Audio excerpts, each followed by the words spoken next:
Lord of Mystery. The Return of the Stars chapters 621 to 640.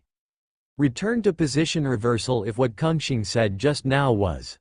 This is a little reward from the superior to the inferior, then she would not have any special thoughts. The relationship between elders and juniors is too subtle and too imaginative. If you can regard yourself as your elder, then you must have some kind of relationship with your parents' generation or higher. In her impression, there are no people who are too close and familiar to her mother. Her father Rissel had a few friends and brothers when he was young, but those people have passed away, and they would not deliberately regard themselves as elders in front of her. After thinking for a long time, she could only regard this sentence as proof that Kungxing and her father Rissel have a good relationship. My father once told me a sentence, I dare not refuse the gift given by the elders. Thank you for the New Year's gift from Kungxing. Bernadette took the gift from Kungxing. What a sentence, I dare not refuse the gift given by the elders. Rissel, you have added another charge of plagiarism. Hester secretly complained. In order to prevent Bernadette from noticing, he did not let Bernadette call him uncle. It felt a bit regrettable. Moss Ascetic Order, the earliest secret organization in the Fourth Epoch. It is said that the Moss Ascetic Order was first formed by several humans who had seen the second blasphemous stone tablet. They believed in an impersonal God. This God itself does not exist, but is closer to an idea, a natural law. For example, everything is a number, and the hidden sage is the incarnation of the spiritual number. For example, knowledge is supreme, and the hidden sage is knowledge itself. The early Moss Ascetic Order was similar to the Psychological Alchemy Society. They were both scholar-type organizations that tended to study knowledge. Such organizations did not compete with the major churches and were very respected. The members of this organization advocated asceticism to fight against loss of control, resolve the effects of the remaining potions, and strictly keep secrets. The members adhered to morality and precepts, and believed that people would continue to reincarnate after death.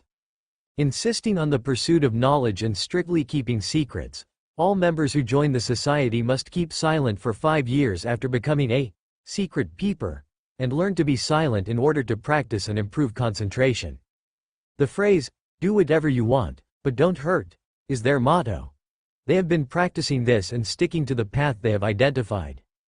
Until the hidden sage became a personified evil god and pursued every member of the Moss Ascetic Order, when a lot of knowledge was poured in but could not be digested and mastered quickly, they either let go of their mental defenses and accept the transformation of the hidden sage, or support themselves with perseverance. If they can't hold on, they will lose control. So the Moss Ascetic Order gradually degenerated into a secret evil organization. Like the Rose School, the Moss Ascetic Order gradually divided into 2 factions. For example, Bernadette insisted on the principle of, do whatever you want, but don't hurt, and refused to accept the transformation from the hidden sage. They are also extremely resistant to polluted knowledge, just like the Temperance faction where Sharon is. Unfortunately, the influence of the hidden sage on the Moss Ascetic Order is far greater than the indirect influence of the Mother Tree of Desire across the starry sky. At present, the Moss Ascetic Order is basically composed of the followers of the hidden sage, and the members who can't stand it have already fled or died. After listening to Bernadette's story, Asta had a newer understanding of the Moss Ascetic Order. If you want to target an existence like the hidden sage who likes to hide in the dark, unless you can hit it with one strike, don't take the initiative, but let the hidden sage take the initiative and let him come out from the dark. At present, the most attractive person to the hidden sage is Bernadette. If Bernadette is about to be promoted to Sequence 1, then the hidden sage will definitely not sit still. But to do this, you must fully understand the current situation of the hidden sage. According to Bernadette, she believes that the hidden sage has completely collected the extraordinary characteristics and uniqueness of the 3 Sequence 1 knowledge emperors. It's just that it hasn't been fully contained, so it is a little worse than the normal Sequence 0, but it is also stronger than the Angel Cane. Asta agreed with Bernadette's judgment. In the original work, the hidden sage had been hostile to the god of steam and machinery many times. Steam was not in a good state and was a relatively weak Sequence 0. The hidden sage should be a little weaker than the real Sequence 0. If they really fought, the odds should be 40 to 60, with Steam having a slight advantage. After reaching a consensus, on the third day after the New Year, the Rorstad Islands began to be under full martial law, and no one was allowed to leave the island at will. A few days later, most of the fleets of the Star Sea Kingdom outside were transferred back and patrolled near the Rorstad Islands every day. This was to build momentum, so that the hidden sage would send people to investigate, and then let the people he sent go through thousands of difficulties to bring back the important news that Bernadette would be promoted to Sequence 1. Of course, this alone was not enough. Hasta sat on the Hall of Stars, providing a certain degree of secrecy for the Rorstad Islands, making it difficult for the hidden sage to truly judge Bernadette's current state. After these measures were implemented, the entire Rorstad Islands fell into a comprehensive silence again, without any movement. This is to confuse the judgment of the hidden sage, and when he begins to test, he will follow the clues to find his hiding place. When Bernadette calmed down, a new situation appeared on Rissel's side. An unknown life form suspected to be the offspring of the fallen mother goddess in the capital of the Faesac Empire finally came to Rissel's mausoleum. The original Hunger who was in charge of handling this matter had already cooperated with Rissel to block him in the mausoleum. In the Hall of Stars, Hasta saw the appearance of the unknown life form through Rissel's perspective. It had only one eye, a large number of tentacles on its head and a large and long nose similar to that of an elephant. Its body was covered with a layer of gray-black carapace, and its hands were like two giant pliers. Its roar was very low, as dull as the sound of a toad living in a mountain stream. When Hasta's eyes were cast down, the trapped big toad's head cracked open, and a black, two-finger-long tentacle grew out of it. A light gray halo lingered on the tentacle. "Stars, I know your eyes are looking at this place, and I also know that you have come to find Rissel on purpose." The voice of the fallen mother goddess came from the light gray halo. "Oh, when did you become so calculating? Why didn't I know?" Rissel mocked. "Of course I saw you talking to the stars with your own eyes." The black tentacles turned to the direction where Rissel was.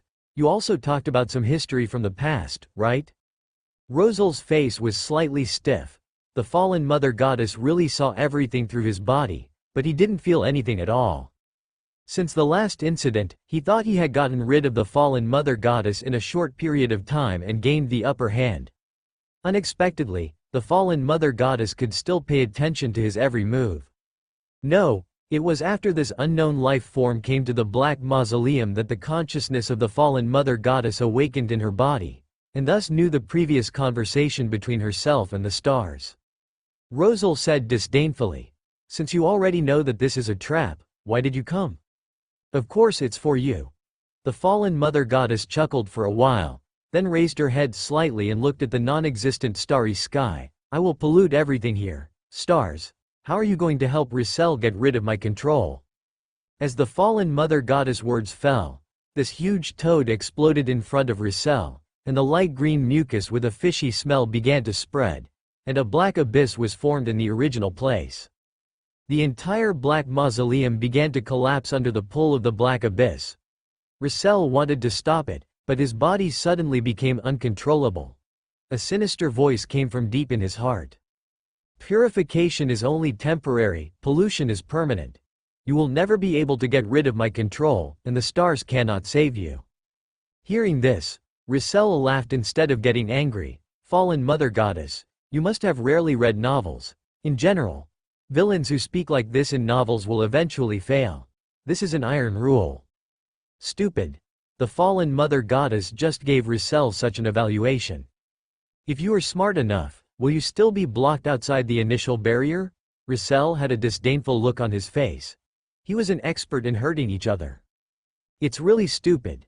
The top of the Black Mausoleum cracked, and the light of the stars penetrated through the cracks, and a voice came from the distant starry sky. "Return to position, reverse." The voice of return to position and reversal brought an ominous premonition. Before the fallen mother goddess could react, she felt that her consciousness that had just awakened from Rissel's body was rapidly fading. His control over Rissel was also rapidly weakening, almost to nothing. When his consciousness was about to dissipate, he uttered the most resentful curse like a devil's death. "They are right." The words, "they are right," echoed in the black mausoleum for a long time like a spell. This is just a clone and a simple attempt. Original Hunger looked at the scene carefully and whispered, "No wonder I can easily track him this time." Rissel was pondering the last words of the fallen mother goddess. Who did they refer to? What secrets of the stars did they know? What did the fallen mother goddess really want to do this time? Oh, annoying Kingming.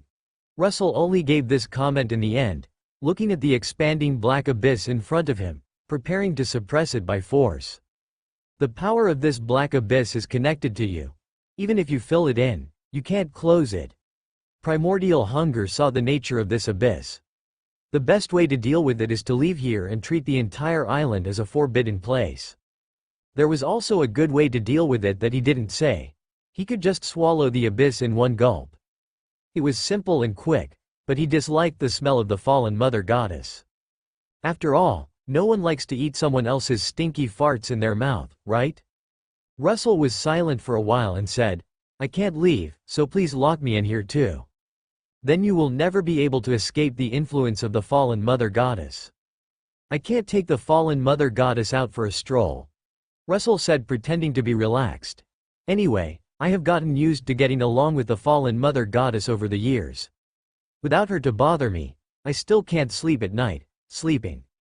Yuan Hungry said nothing, looking at the stars through the gap on the top of the mausoleum. Not only was the fallen mother goddess shocked by the power that the stars had just exerted, she also had different thoughts in her heart.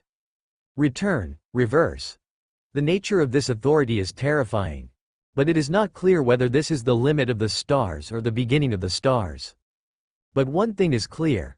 The stars have not yet truly set foot in the sky. When he truly ascends to the starry sky, what kind of terrifying power will this authority have? Really looking forward to it. Leave if you want. A voice came from deep in the starry sky, causing Russell's calm and self-sacrificing mood to freeze. Russell looked up at the stars and said with a trembling tone, "Can I leave here? This will be an interesting experiment. But what if the fallen mother goddess comes to the real world from outside the starry sky because of me? Send it back when it's here." Russell was a little confused. That was the fallen mother goddess, one of the top outer gods in the starry sky. Send them back when they arrive? How can you say it so easily? The stars said nothing more, they just disappeared into the sky and disappeared into the distance. Russell could only look at Primordial Hungry, who was thoughtfully standing aside. "What do you think? Didn't the stars make it clear just now?" But Russell was still hesitating. "Your heart is already filled with the fear of the fallen mother goddess." Primordial Hunger took a deep look at Russell. "This is a good opportunity to overcome it. I just don't want to be a sinner in human history." The smile on Yuan Xing's face was thick. "Do you know my origin? Original Hunger, the old days of outer gods. With my strength, I can still walk freely in the real world, but my body is still separated from the original barrier. What can I do even if the fallen mother goddess completely controls you?" Yuan Hungry said with emotion. "This era has begun to be different." After hearing this, Russell's spirit was instantly shaken. He now only has the status of the Black Emperor, but in fact he does not even have a Sequence 1 extraordinary characteristic. And the original Hunger incarnation standing in front of him is almost not weak. The true god in Sequence 0. His body is still isolated from the initial barrier, so how can the fallen mother goddess be an exception? Moreover, the stars have always been sitting high in the Hall of Stars, overlooking everything. When big trouble occurs, the stars will never sit idly by. "Can I really leave here?" Russell murmured a few words to himself, with a complicated expression on his face. He didn't expect that he could leave this mausoleum again. "You can also choose to stay here to keep company with the fallen mother goddess. If the night is long, you can still have a child." Primal Hunger joked.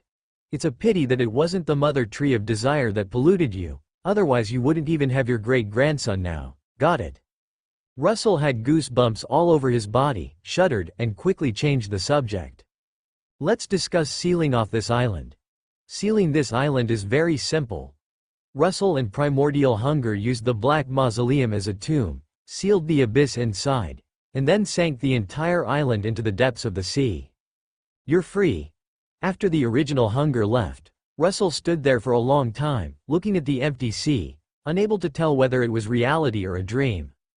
He had imagined that one day the stars would help him get rid of the shadow of the fallen mother goddess, but he did not expect that it would be so fast and so dramatic.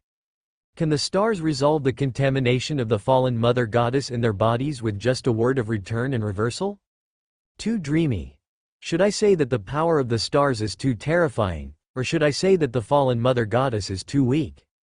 Soon, he let out a wild and unbridled laugh, and his figure flew across the sea at high speed, admiring the sea that he had not seen with his own eyes in countless years. That night, the fishermen in the nearby waters heard an extremely unpleasant and noisy laughter. They all said that it was the laughter of the devil escaping from the seal deep in the sea. In the Hall of Stars, Hasta was thinking about the extraordinary effect of the reversal of his words just now. He had simulated it many times in the Hall of Stars, and had always wanted to use Russell to practice with Mr. Gate, but it was not until tonight that he actually used it on Russell for the first time. The effect was better than he thought. When the consciousness of the fallen mother goddess was awakening in Russell's body, the reversal of the return directly reversed this process, and the consciousness of the fallen mother goddess returned to the unawakened state. After completing this task, he carefully checked the condition of Russell's body through the Hall of Stars, and did not find any residual power of the fallen mother goddess. Was the power of the fallen mother goddess hidden, or did the reversal of the return directly help Russell completely get rid of the pollution from the fallen mother goddess? He could not be sure of this. That's why he asked Russell to leave the Black Mausoleum and go out for a walk to verify which situation it was. If it was the second situation, then the authority of the reversal of the return was too terrifying. The return can gather the scattered consciousness, restore the complete consciousness, and wake up again. The reversal of the return can break the complete consciousness, disperse the consciousness, and rewind the process. But this is not all. This is just one use of the authority of the return. It has other possibilities. The essence of this authority is not only related to the gathering and dispersion of consciousness, it also has a deeper core. He still needs to keep exploring to figure out the true meaning and boundaries of this authority. After thinking for a while, Hasta focused on the words that the fallen mother goddess said before the consciousness left. They should refer to the allies of the fallen mother goddess. They are constantly measuring themselves, trying to understand what the stars are like. Hasta really wants to hear how they analyze the stars. Maybe it can provide inspiration for himself. After all, he himself doesn't even know what the stars really represent. It is estimated that they are similar to the genie, and they will guess whether they are the original creator. Only the original creator can easily penetrate the original barrier, easily awaken the original creator god, and easily reverse the awakening consciousness of the fallen mother goddess. All this seems to really make sense. In the Rorstad Islands, Bernadette, who stayed quietly in her own castle, was filled with anxiety, uneasiness, tension, and other emotions in her heart. She had a premonition of what would happen tonight, but she couldn't predict what would happen specifically. In front of her, there were mountains and fogs that she couldn't cross, obscuring her perception of the future. But she waited from late at night until dawn, and still nothing happened, which made her wonder if her premonition was wrong. She came out of the castle, stood on the open balcony and scanned the distance, but still found nothing unusual. Then she waited for another day, and nothing happened. She sighed lightly, put the matter aside, and returned to the castle to concentrate on handling the affairs of the Star Sea Kingdom. Outside the Rorstad Islands, Russell retracted his gaze and left the nearby waters with a gloomy face. Hidden Sage. Russell had only one thought in his mind at this moment: to kill the bastard Hidden Sage. He dared to bully his precious daughter, absolutely intolerable. He was worried that there would be such a day, so he left some powerful seals for his daughter. Russell did not stay around for long. He did not want to be discovered by the Hidden Sage. What happened on that island was only known to the stars, the original Hunger, and himself.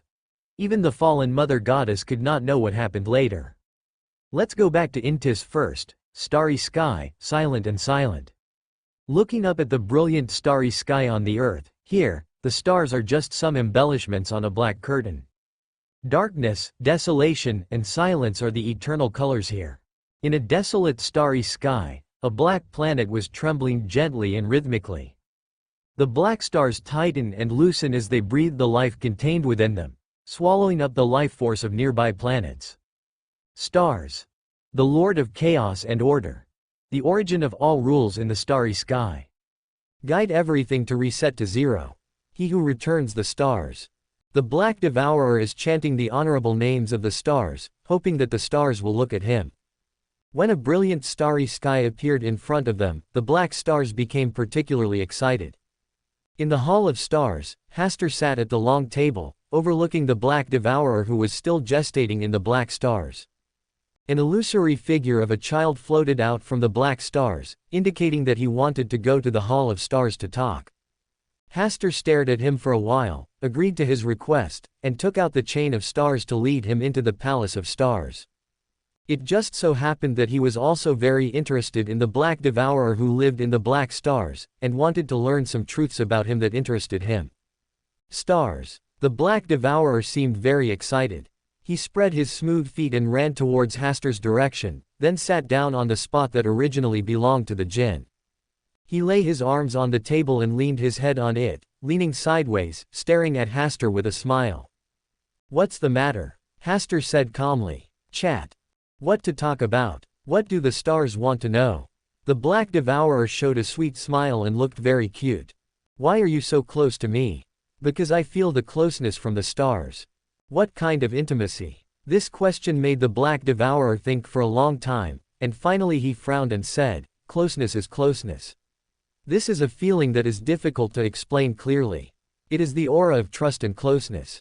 Hasta changed the direction and asked, "Have you been staying in that black star since you became conscious?" "Well, I stayed for a long time and slept for a long time. I don't know how long it has been." "What is your relationship with primal hunger?" "He has helped me and is a friend." "How come you weren't eaten by primal hunger? Doesn't he like to eat the most?" "I don't know." The Black Devourer shook his little head a few times. "He was the first existence to talk to me since I became conscious, and it was also he who told me to stay there and grow up peacefully."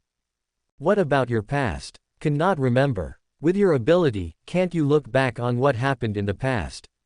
"What ability?" Hasta sighed silently. He really felt like he was talking to a child. Is this the real Black Devourer, or is he smart enough to disguise himself like this? "If you have nothing to do, just leave." Hasta issued the eviction order.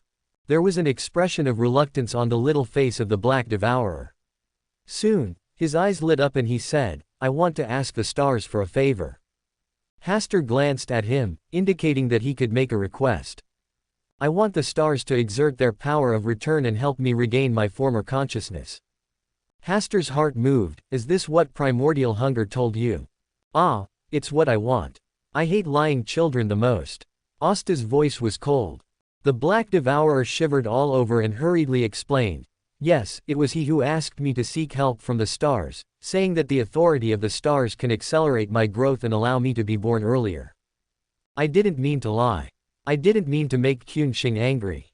Hasta just listened silently. He also learned some information about the Black Devourer from the jinn.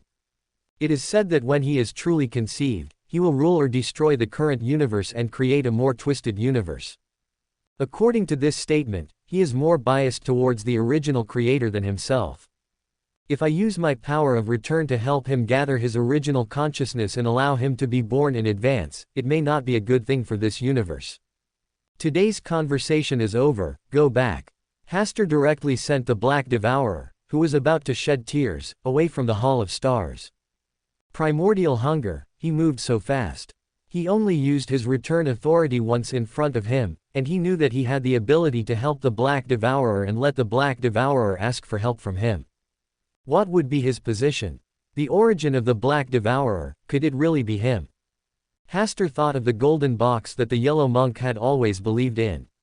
Could the thing contained in it be related to the Black Devourer? That's why he felt the closeness from himself. I always feel like things are not that simple. Hasta thought for a long time and then set his sights on Russell. Now Russell is trying to find the hidden sage hiding in the dark through various secret channels. In an area that is almost chaotic and unknown, it is impossible to distinguish between the sky and the earth. Only the runes condensed by countless knowledge are emitting a glimmer of light. From time to time, there is the sound of rushing rivers, which is the sound of the long river of knowledge and countless tributaries flowing in a certain direction. The incarnation of all spiritual numbers. The sage who leads the direction of the long river of knowledge. Knowledge is he and he is knowledge. With a sound of pious chanting of the honorable name, a small light spot floated from the long river of knowledge, and a transparent and almost illusory tentacle reached out. The top tentacle touched the small light spot, creating circles of white transparent ripples. O great selfless sage, followers who admire your endless knowledge, report to you the latest news about the betrayer Bernadette. During the period of total martial law in the Rosyth Islands, the followers of your knowledge went one after another and paid a great price to find out the conspiracy that was brewing. Bernadette wants to hold a ceremony on the Rosyth Islands and claims it is to worship the stars, but this is a lie. She is most likely preparing for a ceremony to advance to a higher order. After the report, the small point of light fell into the river of knowledge again. Bernadette, the stars. What a childish trap. Have you forgotten that knowledge is also a kind of wisdom? A low murmur sounded, and soon, the dim light here suddenly dimmed, and the river of knowledge stopped flowing. An abyss portal cracked and rose from the bottom of the river of knowledge. Beware of the stars. A voice came from inside the abyss portal. I'm always on guard for him. Go ahead with the new ritual.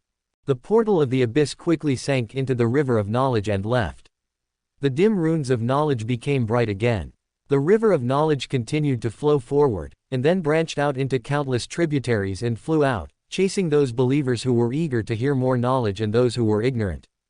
In the Republic of Intis, chaos and separatism have brought this kingdom, which should have been as glorious as the sun, to a point where the sun is setting. When Russell once again set foot in the capital of the Republic of Intis, the place was no longer the grand scene it once was, with only incomplete rubble and homeless people. Russell wanted to shout, "People of the Republic of Intis, your consul is back." Adam. Russell silently made a mental note to Adam. He was extremely disgusted with this tide taker, who claimed to represent the trend of the times. After walking around, Russell came to the White Maple Palace where he had fallen. Most of the palace collapsed. No one was guarding it anymore. The decorations and valuables inside had been removed. After a long silence, Russell left this once glorious capital, left the land of the Republic of Intis, and came to the sea on the east side of the Honekes Mountains. According to the information he knew, some believers in the Hidden Sage were active in this sea area surrounded by several major kingdoms.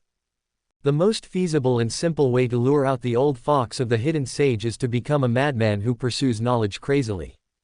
The Hidden Sage seems to enjoy pouring his knowledge into the minds of ignorant people who are hungry for knowledge. Even if it is a curly baboon, as long as it chants the correct name and prays for knowledge, the Hidden Sage will gently grant its request. As for Bernadette's arrangement on the Rosyth Islands, she absolutely cannot hide it from the Hidden Sage. She can only use it as a focus to attract the Hidden Sage's attention and make him relax his guard. The best way to deal with Lao Yinbi is to be more insidious than him. His precious daughter was obviously too innocent, simple and kind, so it was better for him, the old father, to take care of her. Soon, there was a knowledge seeker who came from across the sea on a raft. He had a beard, dry brown clumping hair, a half-finger-long scar on his right face, and was wearing wet gray clothes.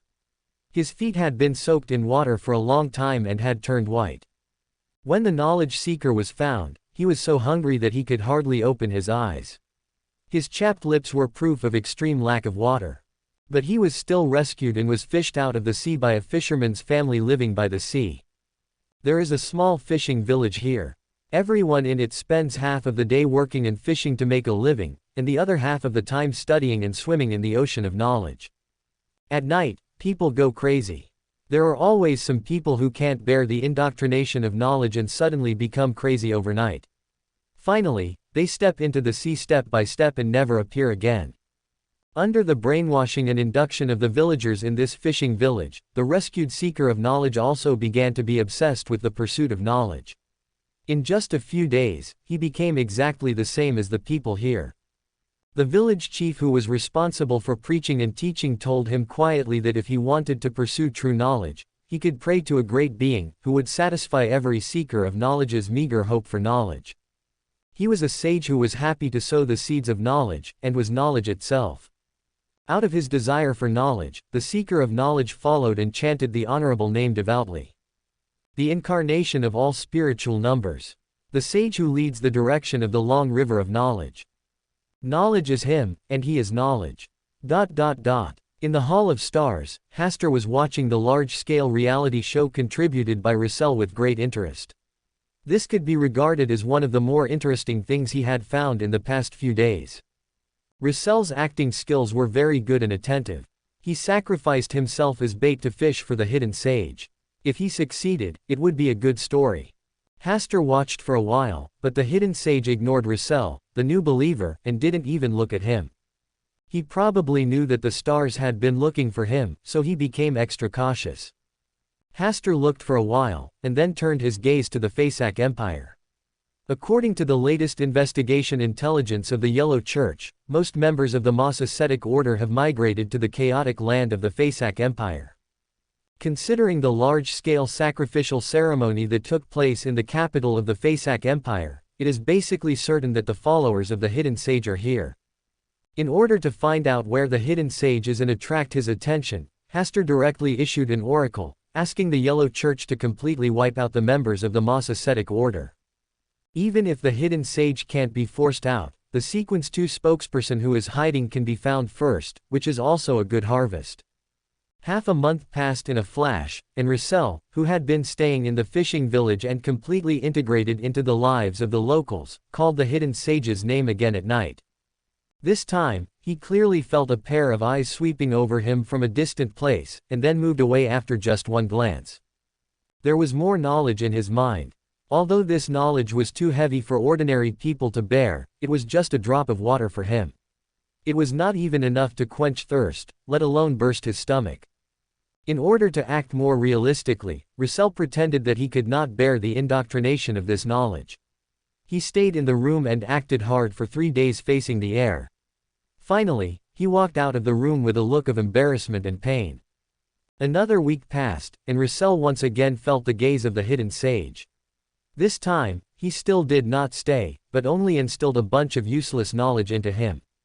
In order to make himself more important, Russell chose to swallow the potion and promoted to Sequence 9 Peeping Secrets, showing his crazy pursuit of the Hidden Sage's knowledge. This time, when he chanted the name of the Hidden Sage's gaze stayed a little longer than before, and finally obtained some more important knowledge. For example, the potion formula for how to advance to Sequence 8 Combat Scholar, and a small base of the Moss Ascetic Society. Russell chose to leave the fishing village and follow some lucky people who also pursued knowledge and survived to the base.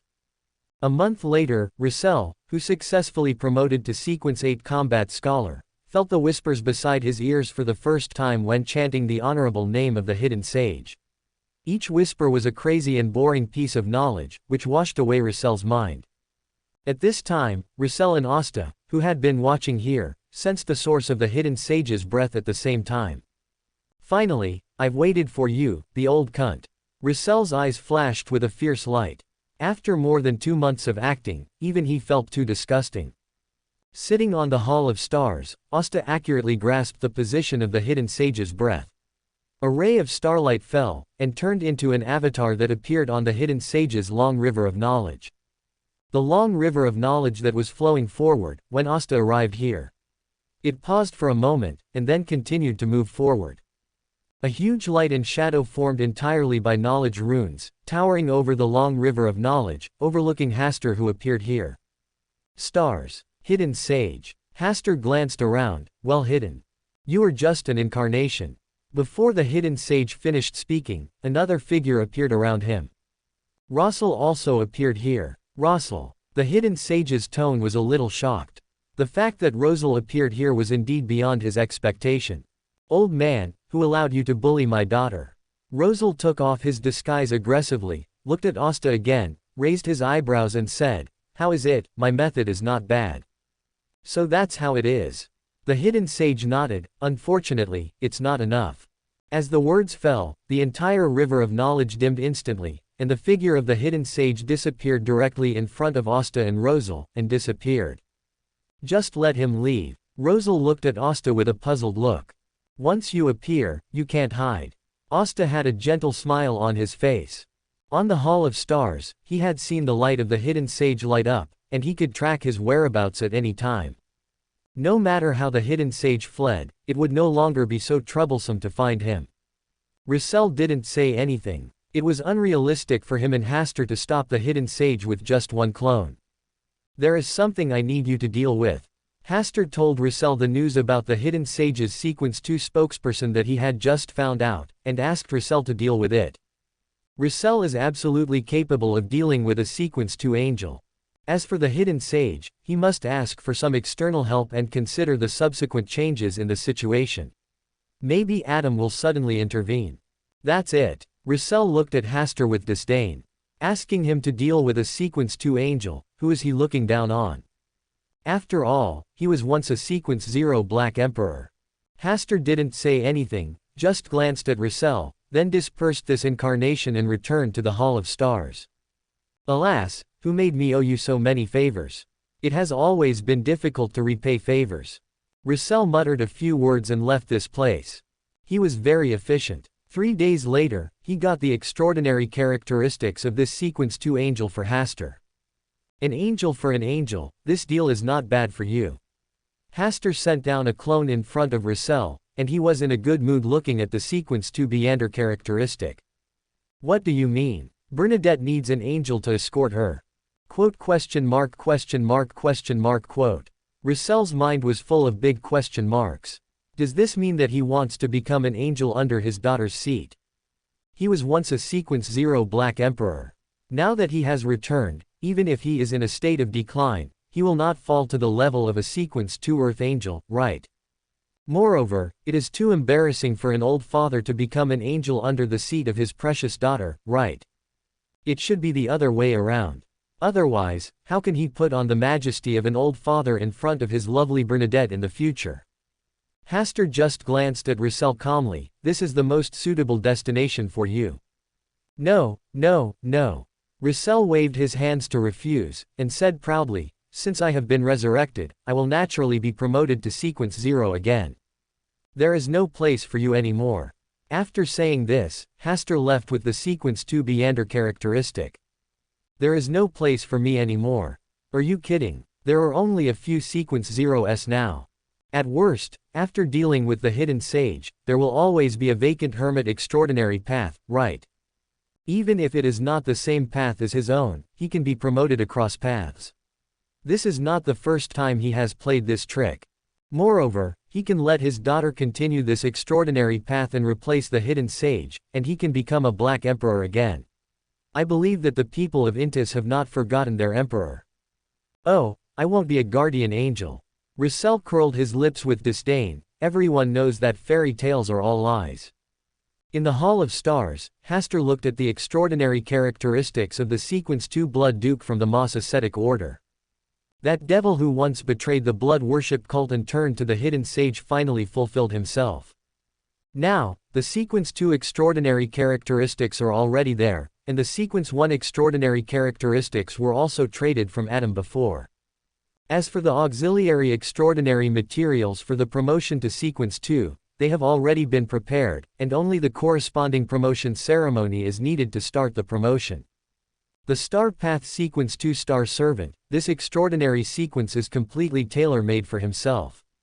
It is estimated that once promoted to Star Servant, the potion will be completely digested in a short time. Maybe he can be promoted from Sequence 3 to Sequence 1 at once. It's just that the promotion is too fast. Will the consciousness of the stars awaken in his body? Or the consciousness of the King in Yellow? These are hidden dangers that he cannot be sure of, and they are variables that must be considered. Should I do it step by step, or directly promote to Sequence 1? Asta's eyes swept across the starry sky in front of him and began to ponder. The promotion ceremony is not too difficult for him who controls the Hall of Stars. The promotion ceremony for Sequence 2 Star Servant is, lead a Sequence 0 or Outer God Old One to return to the starry sky. The promotion ceremony for Sequence 1 Star Singer is, Awaken at least 3 dead stars and let them shine in the starry sky again. These 2 promotion ceremonies are what he can do and is doing. It is precisely because of the need for the promotion ceremony that he made a 5-year promise to the lamp god. In 5 years, he can send the lamp god back to the starry sky no matter what. This is not a difficult thing for him. What he is worried about is what will happen next. He is worried that when he goes to the starry sky, there will be a huge change. For example, leaving the real world and returning to the starry sky is a ceremony in itself, a ceremony to awaken the stars or the king in yellow. As for the threats of the outer god old ones such as the fallen mother goddess in the starry sky, they are secondary and not that scary. The original can awaken in the body of the ancient sun god, and the Lord of Mystery also awakens in Klein's body.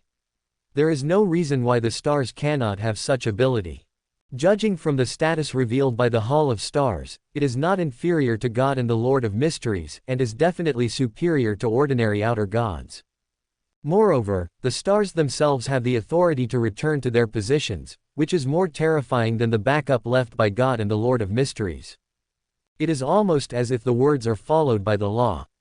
As long as the stars have existed and want to wake up and return, he will definitely return one day. Returning to the position is not only applicable to other existences, but also to oneself. In the Rorstad Islands, Rissel, who rushed back from the Sea of Between, finally set foot in this kingdom of pirates, the kingdom of his precious daughter. In the castle, Bernadette once again felt a call that came from the blood, slowly flowing, and never stopped. She left all the affairs in her hands, and under Catalia's slightly shocked eyes, she left the castle in a hurry and came to the street. The queen seems to be in trouble. Catalia wanted to stay with the queen, but a discussion was being held here. The queen left and she needed to stay to deal with the aftermath. On the street, the New Year's bustle had long gone, but there were still many people coming to play, many of whom were wealthy investors who came here directly from the South Wales port. Bernadette's eyes passed over the crowd and fell on a figure who was choosing a mask at the stall. The man had long curly chestnut hair like himself, blue eyes, a high nose bridge, thin lips, and 2 beautifully groomed mustaches. He was still as tall as ever, full of aura of majesty without anger.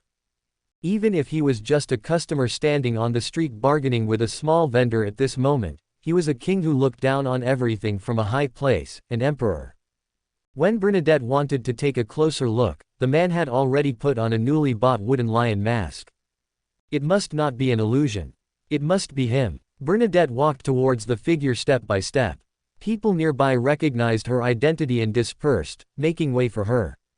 The man did not leave, but remained in the same place. A pair of blue eyes calmly watched her approach step by step through the mask. Why do you wear a mask? Are you not confident about your appearance that you are most proud of, or do you feel ashamed to come to see me? Bernadette said with a trembling voice.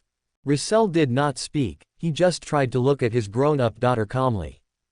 He was indeed a little timid, so he chose a mask to wear. He couldn't let his daughter see his eyes that were about to become wet and red, and his lips that were slightly trembling because of uneasiness, excitement and joy, right? The old father had to save face, even if it was a reunion drama, he had to appear a little different. Originally, he wanted to hold the head of the hidden sage and appear in front of Bernadette as a great hero. But after taking away the sequence 2 Beander characteristic, the stars never said how to deal with the hidden sage. As soon as he was free, he couldn't control his desire to see his precious daughter. Since you are not ready to see me, you shouldn't set foot here. Now that you have seen me, shouldn't you leave?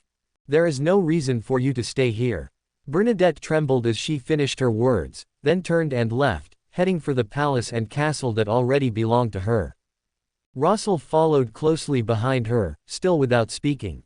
When she arrived at the castle gate, Bernadette stopped and said in a cold tone, "What I have been waiting for so many years is not a mask, let alone a mute." Alas! Russell sighed, gently patted Bernadette's trembling shoulders, and said in a low, vicissitudes of life voice, "You have grown up." "Yes, I have grown up." Bernadette's eyes showed some nostalgia, and then her expression became firm again, "So I don't need to rely on any shoulders anymore, so as not to be abandoned in the same place one day. The innocence of youth lacks the beating of life. I always thought that the world would not change, but I didn't know that the sky would fall one day. Bernadette did not turn around, did not stop, and did not throw herself into Roussel's arms and cry, but walked straight through the palace gate. Rosel's hand stayed in the air awkwardly. This plot is not right. Where is Bernadette, who liked to act like a spoiled child and liked to rely on him? Where did she go? When he said that, shouldn't she be unable to suppress her deep emotions, and then throw herself into his arms and cry, telling her longing for her old father over the years? Ah, how did such heartless and cold words come out of the mouth of his lovely Bernadette? The back of her resolutely turning around as the most deadly ice spike inserted into the heart of her old father. My little cotton-padded jacket, you can't be full of thorns, your old father can't bear the heart-piercing pain again and again. 1,000 thoughts surged in Rosel's mind in an instant, and his mood was so complicated that he didn't even take a step forward, just watching Bernadette's figure gradually go away. What are you still standing there for? Do I need a guard like you? A cold voice came from the front, which shocked Rosel's expression, and his mood instantly became lively, and he hurriedly followed. It turns out that Bernadette has a proud side when she grows up. She is eager to meet her old father, but she always has a stern face and refuses to bow her head. She is so cute. This is my precious daughter. Roussel quickened his pace and followed Bernadette 2 steps behind her again. My queen, the meeting just now. Catalia saw Bernadette return and subconsciously wanted to step forward, but she saw a masked man behind the queen. The man was staring at the queen's back through the 2 holes in the mask. He was so focused and fascinated. She didn't like it at first sight, but before she asked, she heard the queen's cold voice. You are responsible for today's affairs. I won't see outsiders for the time being. Yes, my queen. Catalia could only watch the queen take the wretched masked man into the depths of the palace. Catalia stayed there in silence for a long time. Deep in the palace, Bernadette came to her own courtyard for rest, where no outsiders would come. Don't you take off your mask. Bernadette stopped and said coldly without looking back. Angry Bernadette is also very cute. In a good mood, Roussel took off the lion mask on his face, revealing his handsome face. Although he is already middle-aged, he always thinks that this face of his is very capable and charming. If he returns to the original world, there will definitely be a group of girls rushing to add this handsome uncle's WeChat. Tall, rich and handsome, he feels that he has it all. This is not narcissism, but an ironclad fact. Well, in the name of the Black Emperor, no rebuttal is allowed. Welcome to Fanfic Audiobook, your go-to place for immersive audiobooks. If you enjoy the content, don't forget to like the video and subscribe to our channel for more amazing stories. Deep inside the castle, Bernadette's expression eased. She poured Roussel a cup of flower tea and stood by and said, "Did the stars help you out of trouble?" Stars, his authority is amazing.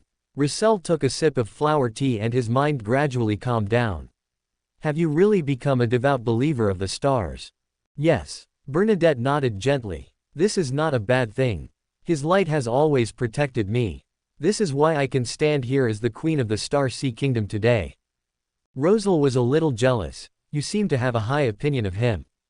He is a god worthy of my lifelong belief, especially after he helped you out of trouble. Rosel frowned and said, as far as I know, the stars have another identity. Hastur, you should know this, right? The secular identity does not affect the position of the stars in my heart. Hastur, I am a good friend with him. Just a simple friend. Roussel glanced at his daughter secretly. It can also become a closer relationship, what do you think? Bernadette deliberately asked back. No, ordinary friends are fine, no need to become closer. Roussel coughed lightly to cover up his slightly guilty expression. Why, are you afraid that your daughter will be abducted by Mr. Asta? Bernadette said expressionlessly. After so many years, your temper is still the same. Every man who is a father, especially when he has the most beautiful and lovely daughter in the world, will definitely strictly guard against any man who approaches his daughter, no matter how good that man is or how outstanding his character is. Roussel sighed. Oh, if you put it that way, Mr. Asta is indeed the best man I have met so far. Bernadette raised her eyebrows slightly. Don't, you must not have such an idea, He is a star, you just need to worship him in your heart. Russell was a little panicked, fearing that he would accidentally make things worse. You may have forgotten that I am no longer the young and innocent little girl I used to be. In the eyes of their parents, children are always children. Do you have any secrets between you and the stars that I don't know?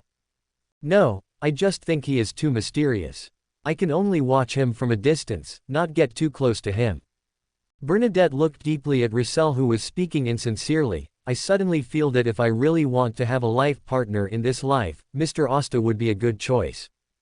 Absolutely not. Even though he knew that this sentence was deliberately provoking him, Russell was still anxious and almost jumped up. You can even call him Uncle.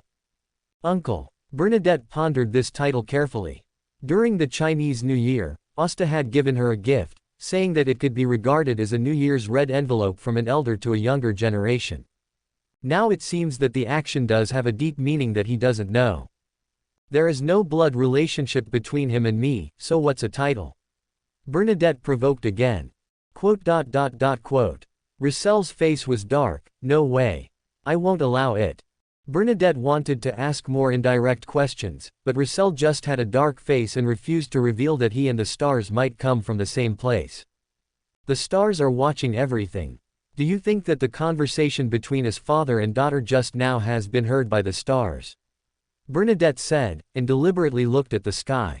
Russell's mouth twitched slightly, and he snorted and said, even if the stars appear in front of me now, I dare to say that.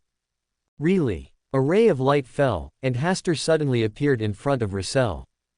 Originally, he was just staying in the Hall of Stars thinking about the promotion to Sequence 2. When Bernadette and Russell talked about him, he naturally heard their conversation. Bernadette and Russell were both people he had specially marked recently, and their every move was naturally under his observation. At first, he didn't want to interrupt their long-lost conversation between father and daughter, but the topic got more and more off topic, especially when he saw Russell pretending again. He wanted to come down and scare him, let him know what it feels like to fail in pretending.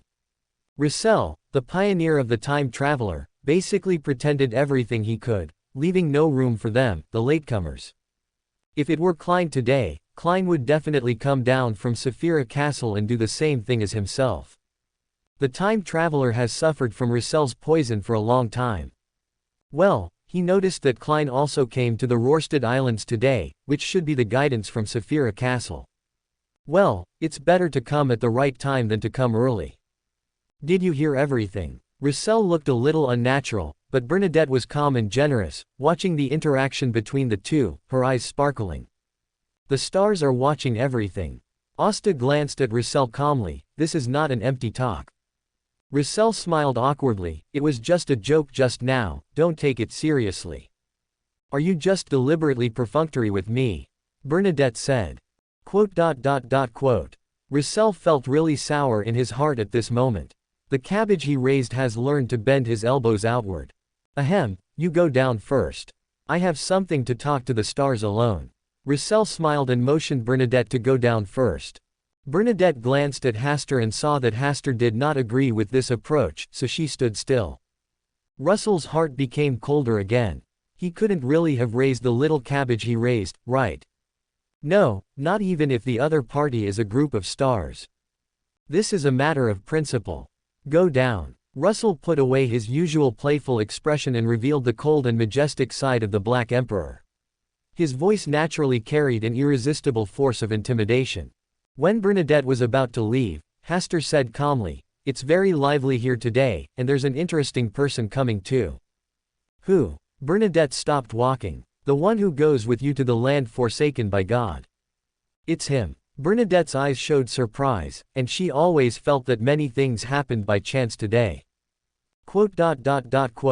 Russell, who maintained the majesty of the Black Emperor and no one cared about him, frowned slightly and said, "Your friend." The same can be said for a former partner and friend. Male? Russell asked again. Bernadette nodded, and Russell couldn't help but curse in his heart. Today was obviously a day for him and his baby daughter to reminisce about the past, but it wasn't enough that one of the stars came. Another one came, and he was a boy. After a while, Catalya, who finally found an excuse, came to report it in person. Seeing that Mr. Hasta was there, she breathed a sigh of relief. Then she looked at Bernadette and said, "Your Majesty, there is someone outside. It's Gairman Sparrow. Let him come in," Bernadette ordered. "In addition, let someone prepare some refreshments." Catalia took the order and left. Russell sat down on the seat, took another sip of scented tea to moisten his throat, looked at Hasta and Bernadette, hesitated to speak, and his face gradually darkened. When Klein arrived here under the leadership of Catalia, he was stunned for a moment when he saw this scene. He did not expect that Mr. Hasta was here today. Although it was his first time to meet the man next to him, he had seen his portrait more than once. He was the former governor of the Republic of Intis. The senior traverser who landed from Origin Castle earlier than him. Russell's diary has helped him a lot along the way. If it weren't for the diary left behind by Russell, he would definitely not have embarked on this path that suited Origin Castle. Klein was shocked for a while, but felt relieved. His sudden visit to Bernadette this time was not because of anything important, but because of a sudden whim. His spiritual intuition told him that going to the Roadside Islands at this time would yield different results. Now it seems that this is Source Castle guiding him to meet Russell. After all, Russell had spent some time above the light gate of Source Castle before. "Mr. Hasta, what a coincidence, you are here too." Klein first smiled at Hasta and then looked at Russell and asked Bernadette, "Who is this?" "My father, the former Emperor Russell." Bernadette did not choose to hide it. Her intuition told her that there seemed to be some kind of relationship between the three people standing in front of her, or that they shared some secret. She deliberately stepped back 2 positions to give them the home court here. "You are. How is it possible? How can you be standing here alive?" Klein was stunned at first, shocked and then surprised. He looked at Russell eagerly and couldn't help but trembled. "Are you really that?" An Emperor Russell who is active in the history books, leads technological advancements, has both talent and wisdom, and has romantic anecdotes with many noble ladies. Quote. At this moment, Klein put all his lifelong acting skills to use, and the effect was pretty good. Russell's eyes wandered and he said, "You don't need to add the last adjective." "Hey, romantic anecdotes." Bernadette just glanced at her old father who had been placed in the position of a romantic king by historians. Russell was on pins and needles. He always felt that this young comrade in front of him was not good at speaking. It would be fine if he could praise other aspects, but he had to praise his private life, and in front of his daughter. Klein still said enthusiastically, "For a big man like you, this romantic anecdote is not a stain, but a life deed worthy of praise." Russell took a deep breath and smiled. "That's all in the past.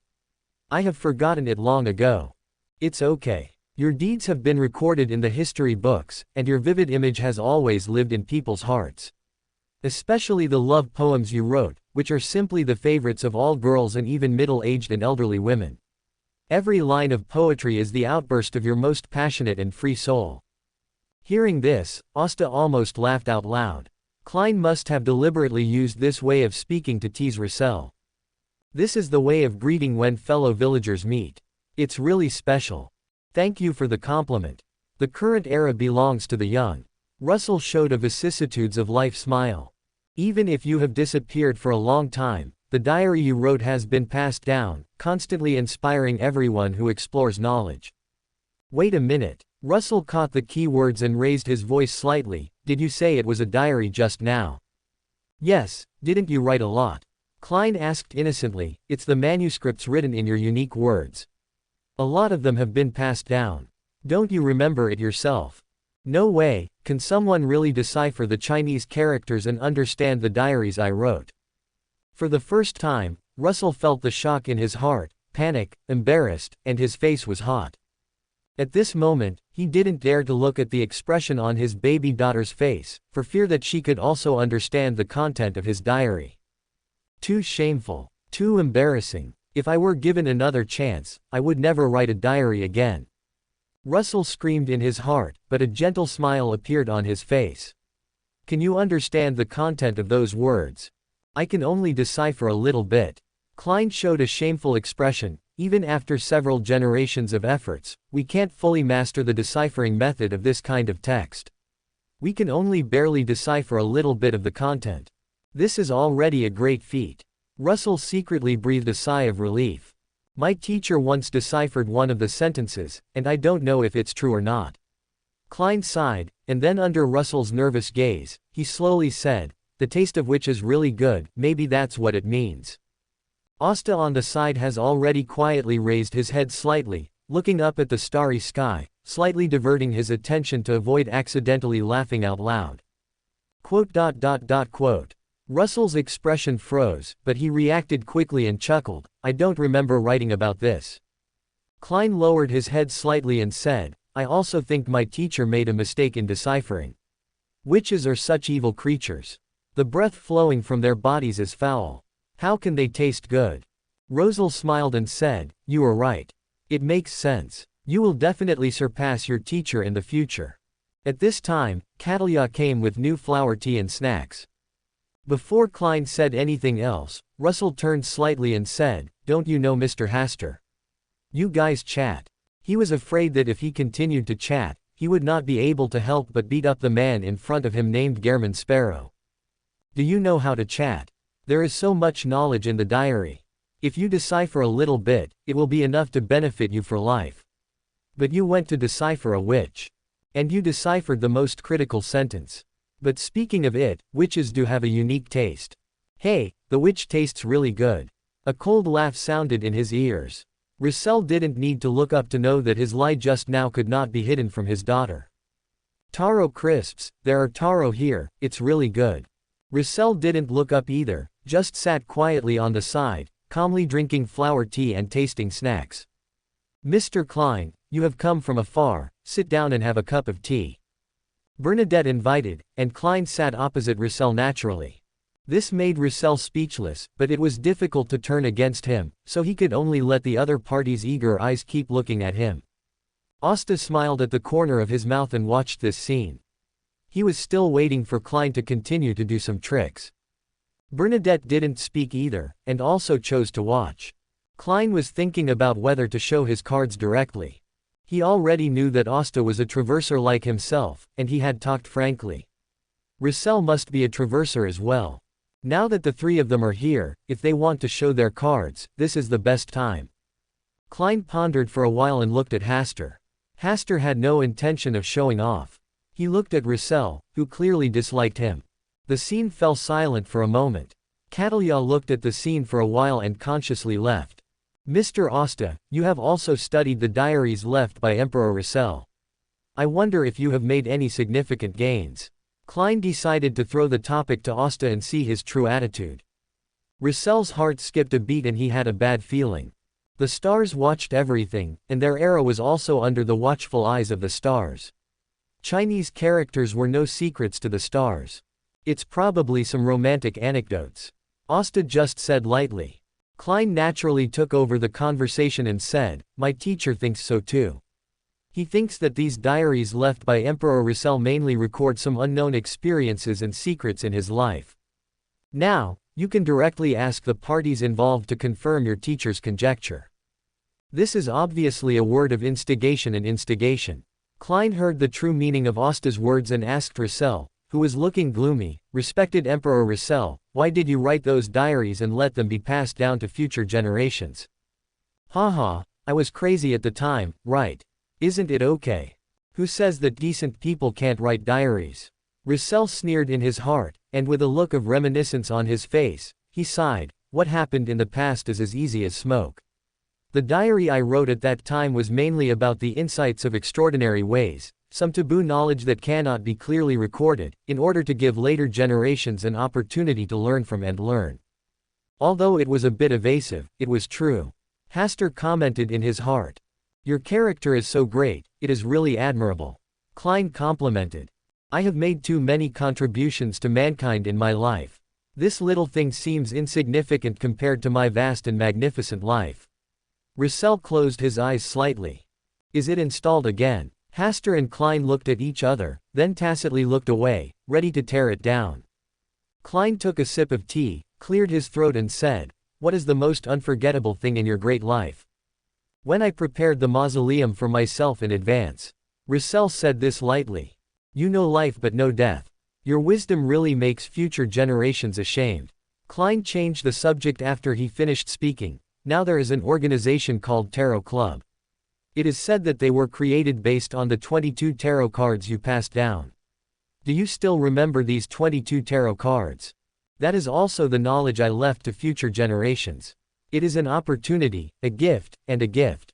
Russell has gradually found his original state.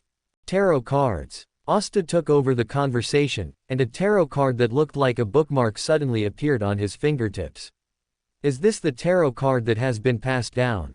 Klein cooperated very well and said, yes, this is the tarot card left by Emperor Russell. There are only 22 cards. Mr. Asta, you are so lucky. Klein's surprised voice attracted the attention of Russell and Bernadette. A tarot card. Which one would it be? It can't be that one, right? A strong sense of foreboding suddenly surged in Russell's heart. His lips moved slightly and his pupils shrank slightly. This tarot card is really interesting. Bernadette, who had already walked to Asta's side, saw the content of this tarot card clearly and made a short comment. Asta glanced at Russell with a smile and spread the tarot card on the tea table. A tarot card with the image of the Black Emperor, and Russell on the card was particularly heroic. Yes, this is the tarot card. It is said that it contains the secret of becoming a god. It will not be easily damaged. It also has various magical abilities such as anti-divination and secrets. Klein gave a professional appraisal. Russell then slowly breathed a sigh of relief. Fortunately, it was not that tarot card. Yes, how could there be such a coincidence? Is this the tarot card that records extraordinary knowledge? Asta chuckled and said, I have another one here. Why is there another one? Seeing Asta take out another tarot card, Russell's heart almost rose to his throat. Although Russell managed his expression very well, as his daughter, Bernadette still felt his nervousness, as if there were some secrets in the 22 tarot cards. She couldn't help but get closer to Hasta to see clearly what was on the tarot card. Pupils narrowed, carefully observing the contrast. Mr. Hasta, this tarot card. Klein looked a little strange when he saw the image on the tarot card clearly. Is this the original witch? She really has the beauty to charm all living beings. When Russell heard the word witch, the corners of his mouth twitched slightly. He knew without looking that this was a witch tarot card, a tarot card that he least wanted his daughter to see. All the images on this deck of tarot cards are of the same person. Bernadette said slowly. Her eyes deliberately glanced at Russell, who was restless. What surprises did her old father have that she didn't know about? In the mysterious world, appearance is not important, what is important is the core contained in it. Russell sat upright and said with a serious face. Hasta did not speak. He just wanted to take out another tarot card and put this witch card on the third one, but after thinking about it later, he gave Russell a pleasant surprise. It's so beautiful, Klein said with a pretense of emotion, and then looked away to prevent himself from laughing out loud. Russell's witch image is really interesting, especially in situations like this. Mr. Hasta must have deliberately kept this witch tarot card in order to use it against Russell at such a moment. Fortunately, I don't have the habit of writing a diary. Witches always have both beauty and wisdom. People with weak minds are most likely to be seduced and become their slaves. Bernadette's suggestive words made Russellton's face feel hot, and he sat obediently, showing a very obedient and obedient appearance. Klein continued. There are always some people who are willing to devote themselves to art. I think the original Emperor Russell must have left such a tarot card out of such a noble purpose. The corner of Russell's mouth twitched slightly. The more he looked at him, the more he felt that the person sitting opposite was disgusting. Wouldn't it be better to quietly bring up this topic? What else do you mean by dedicating yourself to art? You might as well be learning foreign languages in bed with the witches at night. Indeed, you have to experience what it's like to be a witch for yourself, so that you can better write down your feelings in your diary. Bernadette cooperated very well with Hasta and Klein and joked about her old father, who made him do so many ridiculous things. Russell remained silent. Even though Bernadette and Klein cooperated tacitly, he did not take it seriously. Instead, he observed Hasta and Klein thoughtfully. Seeing this scene, Klein lost interest in continuing the topic of tarot cards, and instead brought the topic back to Russell's diary. My teacher once made a conjecture. He thought that Emperor Russell might be a traveler from other worlds. The diary records ways to travel to other worlds. Klein asked with a look of curiosity. Emperor, are you really? Aren't they from our world? The increasingly large-scale chat made Russell aware of something unusual. He looked at Klein for a few times and then said slowly, there has always been only one world. I am also a part of this world. My uniqueness comes entirely from my extraordinary wisdom. So that's it. Klein said regretfully, I really want to see a different world. Russell said with a smile. If you have the opportunity, you can go up to the stars and have a look. It will definitely refresh your world view. Asta's eyes darkened a little, thinking that the consciousness of the fallen mother goddess had awakened in Rissel's body again, but it turned out to be just a test. Starry sky, I am indeed very interested. If I have a chance, I will go and take a look. Klein showed an interested look. It's too dangerous, it's better to give up the idea of going to the stars, otherwise you will be like me. Russell's attempts were fruitless, and he turned to talk about the dangers of the stars, and sternly warned Bernadette never to go to the stars. It was because I went to the starry sky that I ended up hiding in the mausoleum for hundreds of years. Russell looked at Hasta. I believe that the stars understand the horror of the starry sky better than anyone else. Where I am is the starry sky, Hasta said calmly. That slightly pretentious tone gave Russell a feeling of familiarity. The few of them chatted for a while, and seeing that Hasta didn't expose the idea of being fellow time travelers, Klein remained silent for the first time. The sun set over the sea, and it was time for dinner. Russell stared at Klein, who had not yet consciously left, with an unhappy look on his face. Today is the day for him to reunite with his daughter. It doesn't matter if the stars come to join in the fun. Who wants him to be favored by others? But Mr. Klein, who was pretending to be Herman, really had no eyesight at all, and he was planning to stay for dinner. Maybe I'll have to stay here tonight, it's such an eyesore. Mr. Hasta, it's been a long time since we had a drink together, right? Klein turned a blind eye to Russell's eyes and concentrated on chatting with Hasta about past events. It has indeed been a while. Hasta raised his glass and invited Klein to drink with him. Do you mind talking about how you became friends? Bernadette joined the topic. I first met Mr. Hasta in Backland. Klein did not deny it and talked about a lot of things that happened at that time. Bernadette listened quietly, while Rissel sneered and drank alone. A big thing happened in Backland before. If Mr. Hasta had not extended a helping hand, the disaster would have been further expanded. Mr. Klein, do you still believe in the goddess of night? Hasta's sudden topic made Klein stunned for a few seconds, and then he smiled and said, Mr. Hasta, you know, people like us will not sincerely believe in any god. Why should we believe in gods? Are they worthy of belief? Rissel said disdainfully. Hasta glanced at him calmly, and he turned sideways and chose to shut up. Faith is not necessarily a bad thing. It is normal to pray for the help and protection of gods with limited personal abilities. Bernadette said in a gentle tone.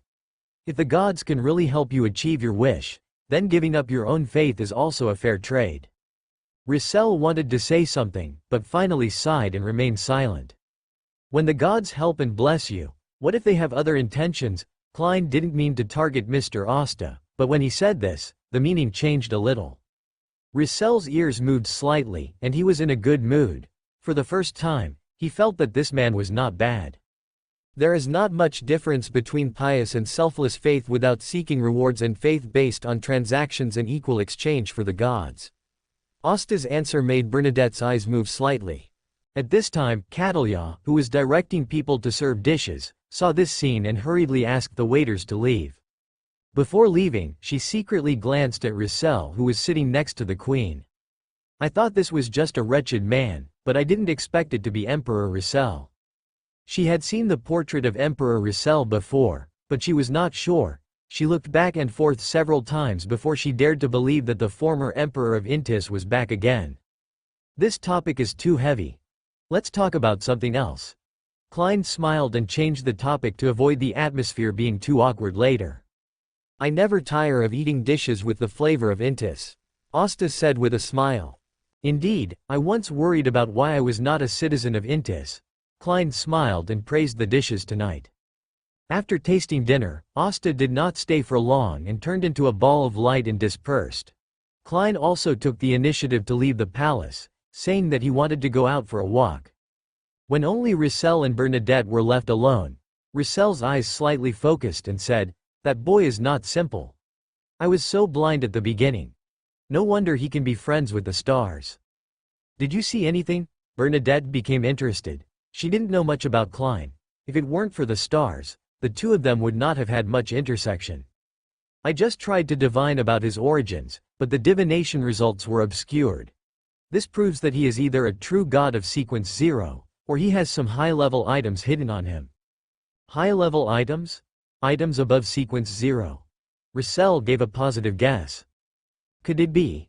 After guessing a possibility, Roussel stood up from his seat with a serious face, paced back and forth several times, slapped his palm hard, and gritted his teeth and said, "Okay, I was wondering why you guys were so tacitly making fun of me today." He had been feeling something was wrong since just now, and it turned out to be like this. "What happened?" Bernadette rarely saw such a complicated expression on her old father's face. "Don't worry about it, and don't think about asking anything." Roussel snorted and said, "I have to leave first, you are not allowed to follow me, and don't think about peeping." Without waiting for Bernadette to say anything, Roussel quickly left the palace and went to the street to look for Mr. Klein. "Here it comes. It's not too late to understand it now." Klein, who was strolling on the street, raised his lips slightly. His performance today was already very obvious. But Roussel seemed to ignore the subtleties in his words because of his prejudice against him. Now, he left with Mr. Asta. Roussel, who had calmed down, obviously understood the truth of the matter. The sound of whirring through the air came straight at him, which was particularly obvious and not concealed at all. It seems that this came with anger. Klein sighed in his heart, and he felt a pair of big hands holding his shoulders, and a resentful voice sounded in his ears. As the saying goes, when fellow villagers meet, they stab each other in the back.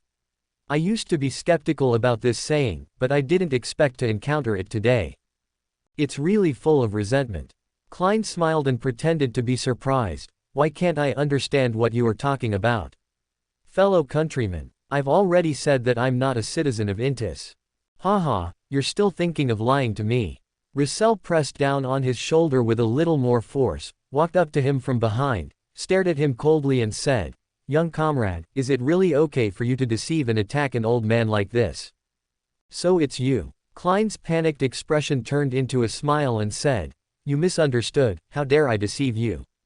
Still not admit it?" Roussel raised his eyebrows slightly. The acting skills of young people nowadays are getting better and better, but it's a pity that they are still a little immature. "I really don't understand what you are talking about.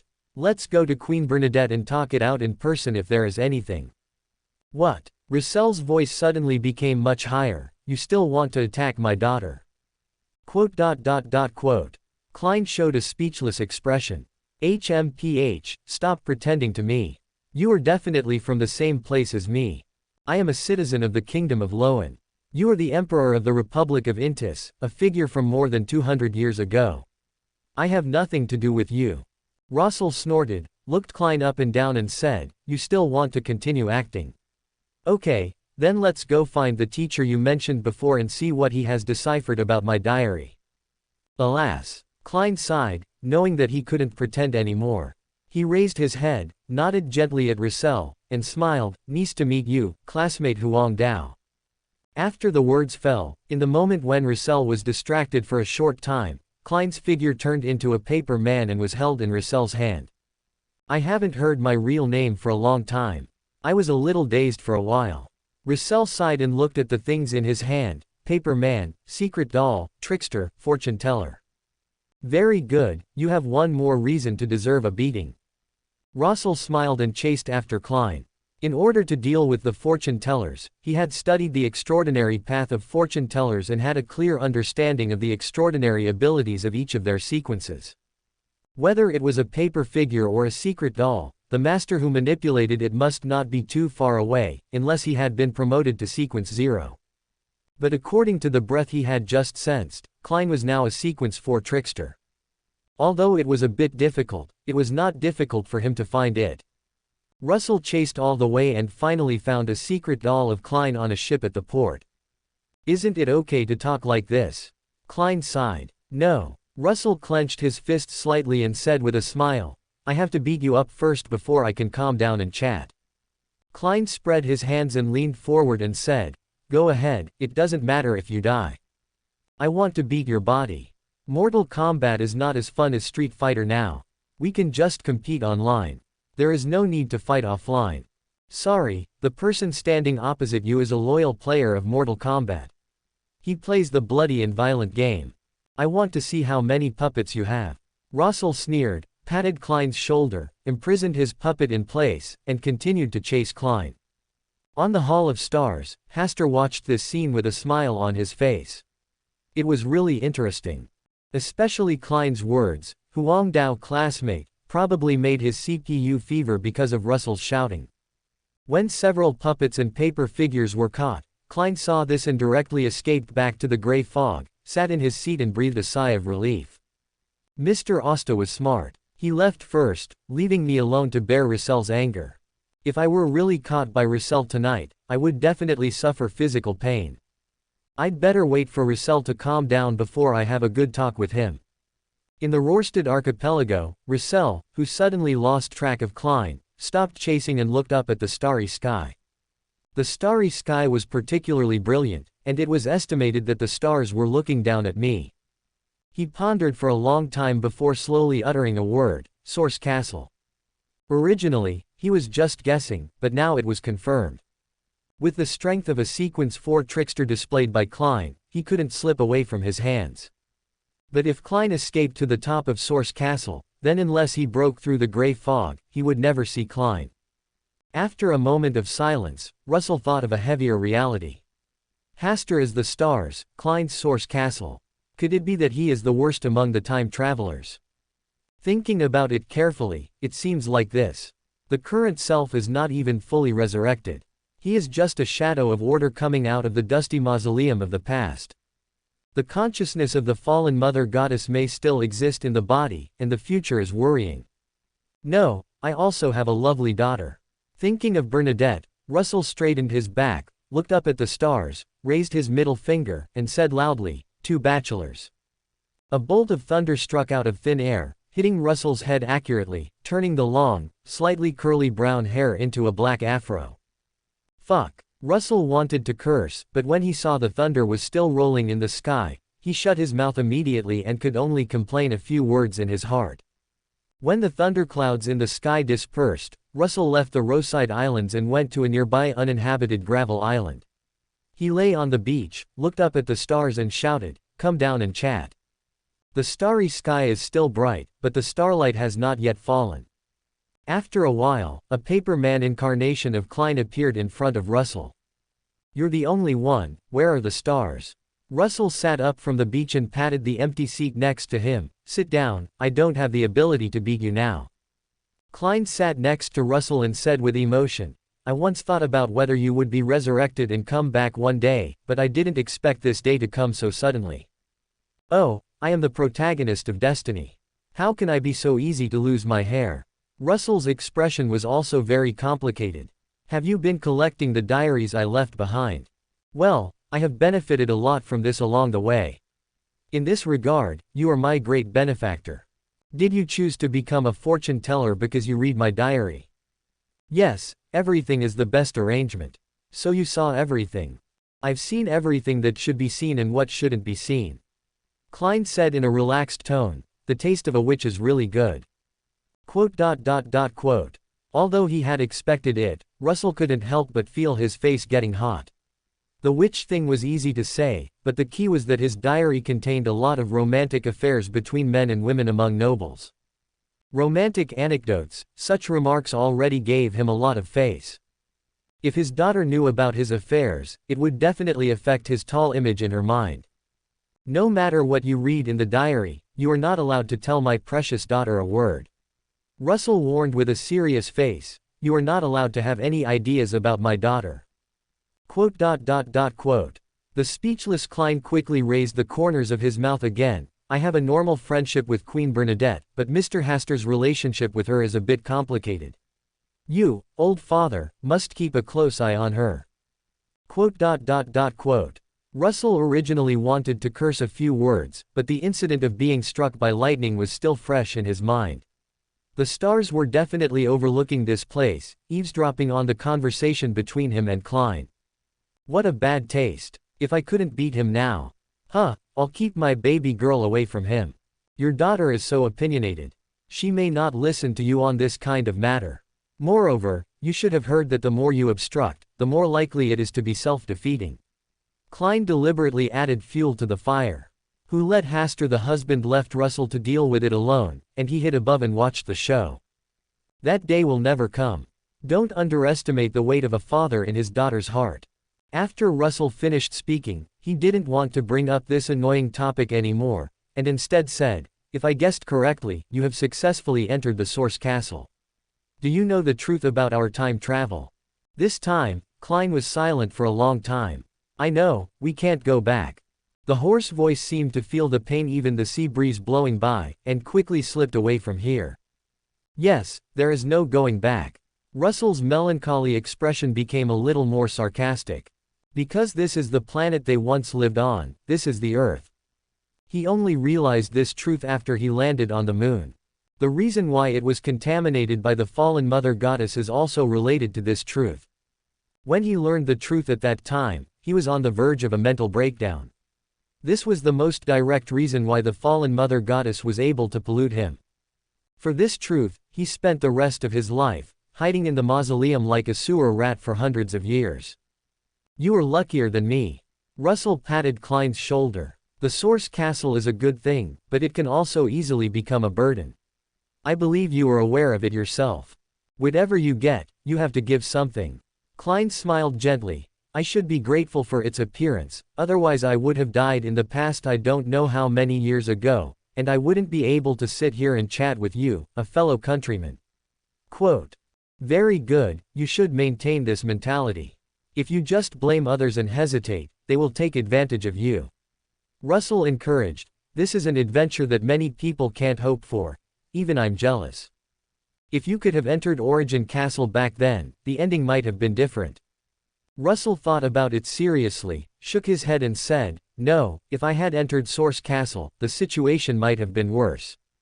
If the fallen mother goddess gets the Source Castle with his help, the end will have come in his era.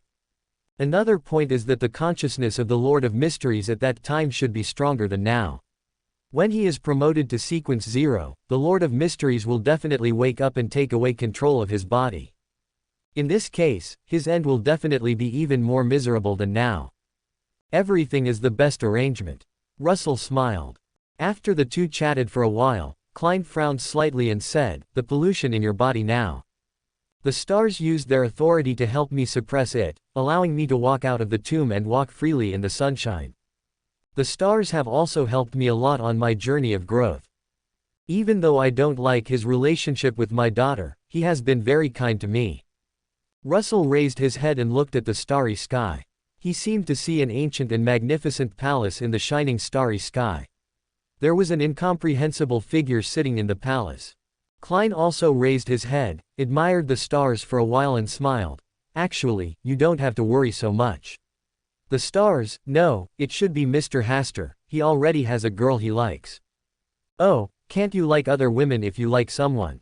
Russell's face turned cold. "As men, I know best what they are thinking in their hearts. They are all the masters of success." Klein didn't know what to say for a moment.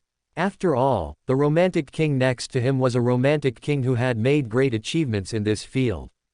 He does understand men better than himself. This doesn't sound like a compliment, does it? As soon as his thoughts wandered, Klein remembered that in Russell's diary, it was mentioned that Russell was almost given a back door by a male noble when he was young. "You don't believe what I say." Russell raised her voice slightly, "You seem to be the more innocent type. After so many years in this world, have you never even held a girl's hand?" Just when Klein was about to answer, Russell added, "Social etiquette does not count, it is the kind of love between men and women of the opposite sex." Klein remained silent and didn't speak. Seeing Russell's eyes getting weirder, he coughed lightly and said, "I'm different from you. I'm not interested in men." Russell's lips twitched and he said, "I'm not interested in men either." Most witches are turned into men, right? Quote. Russell was stunned for a while, and finally covered his face with his hands and sighed, I didn't know this until later. I regret it. Gee, with your sexual fetish, you will definitely feel more excited, otherwise you can just cross out the diary content you wrote before. Klein murmured in his heart, not wanting to discuss these messy things with Russell anymore, and turned to talk about Russell's life. Although we can see the general journey of Russell's life from Russell's diary, the contents of the diary are not coherent and many things are not mentioned. My technological level at that time was not what it is now. It was miserable. At least my reincarnation skills were pretty good. No matter how bad the original owner was, he was still a noble. Russell quickly fell into memories and told Klein roughly what he experienced at that time. What about you? How long have you been in this world? It's been almost 3 years. Klein replied, my stories are not as colorful as yours. Except for some adventure stories, everything else is very dull. Klein also briefly talked about his experience. Mr. Hasta arrived half a year before me. He also started out as a nobleman, or backland. Wait a minute, you just said that Hasta was born only half a year before you. Any questions? Russell's face changed slightly, but he hesitated to speak. He glanced at the starry sky above his head, and finally shook his head and said, it's nothing, I just think you two are really destined. It's fate indeed. I lived in Tingen City for a short time before I went to Backland, and then I met Mr. Asta. Asta, this name is really good. It's a pity that he can live safely until now. Russell chuckled, his expression unclear. Everything is the best arrangement. I believe Mr. Asta is the same. I hope so. Russell nodded, and then asked curiously, in which year did you travel through time? What about you? Klein's question made Russell stunned at first. He looked at Klein and naturally stopped talking about this matter. Alas, I've been out for a long time tonight. My baby daughter must have stayed up late waiting for me to go back. I'll come to talk to you tomorrow. Maybe she's already asleep. No, Russell said with certainty, today is the first day of our father-daughter reunion. She must be waiting with excitement. Klein felt that Bernadette mentioned by Russell was still a child. After watching Russell leave, Klein looked up at the starry sky. He knew that the stars were watching here, and he also knew that Russell's words just now were concealed because of the stars. More than 200 years have passed since Russell, and no other travelers have appeared during this period, but Mr. Asta was born only half a year earlier than himself.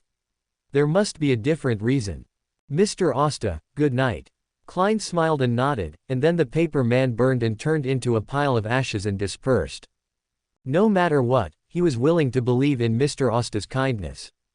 Russell returned to the castle and was originally reserved in his room, waiting for his precious daughter to come and talk all night, but in the end he waited in vain. He went out to ask about Catalia, and was told that his daughter had already fallen asleep, and if there was anything, he would talk about it tomorrow. Alas! Russell sighed and returned to his room. He couldn't sleep tonight, lying on the bed and thinking about his conversation with Klein tonight. He believed that this fellow villager did not lie to him, but for the stars, he always doubted whether the stars were travelers like them. The answer he got from the stars was that an ancient being had watched the end of their era. The answer he got from Klein was that the stars and they were all travelers on the light gate of Saphira Castle. Klein would not lie to him on this issue, so the only ones who lied were the stars. Based on his understanding of Saphira Castle, Hasta could not have arrived half a year earlier than Klein, because Saphira Castle followed the program set by the Lord of Mysteries and would not make such a mistake. Unless there was a serious external force, only God had the ability to affect the level of Saphira Castle in the real world within this initial barrier. But at that time, God himself had not yet awakened, so how could he have the ability to affect Saphira Castle? When Klein said that there were a total of 3 travelers born on the light gate of Saphira Castle, he realized that he was not the first traveler, and there was another traveler before him. If he had not known that God had awakened in the body of the ancient sun god, he would have thought that the ancient sun god was the first traveler. Because in the process of his growth, he seemed to have felt a kind of guidance from the darkness, very slight, but real. Who was the first-time traveler on Saphira Castle? Russell lay on the big bed, looking up at the ceiling, thinking about the suspects. Those famous figures in history. Hermes, the father of linguistics. Impossible, this old guy is definitely not a traveler. The elves who once learned to use chopsticks. Being easily crushed by the ancient sun god, it doesn't seem like it. The 8 angel kings under the ancient sun god, the 4 emperors in the War of the 4 Emperors. Steam. Haha, this guy is just lucky, with such a low IQ, how can there be such a stupid traveler? Russell thought about it, but he couldn't figure out who the first traveler was. Maybe the other party is still hiding in the dark, or maybe the other party has already fallen and doesn't even have the ability to leave a name in history. Late at night, Russell, who was lying in bed thinking, suddenly felt sleepy and couldn't help but close his eyes and fall asleep. He had a rare dream. In this dream, it was pitch black and there was no light in all directions. There is no light here, and there is darkness as far as the eye can see. To be more precise, everything here is shrouded in darkness. When he wanted to explore, the dream broke apart and he woke up from his sleep. This dream is really interesting.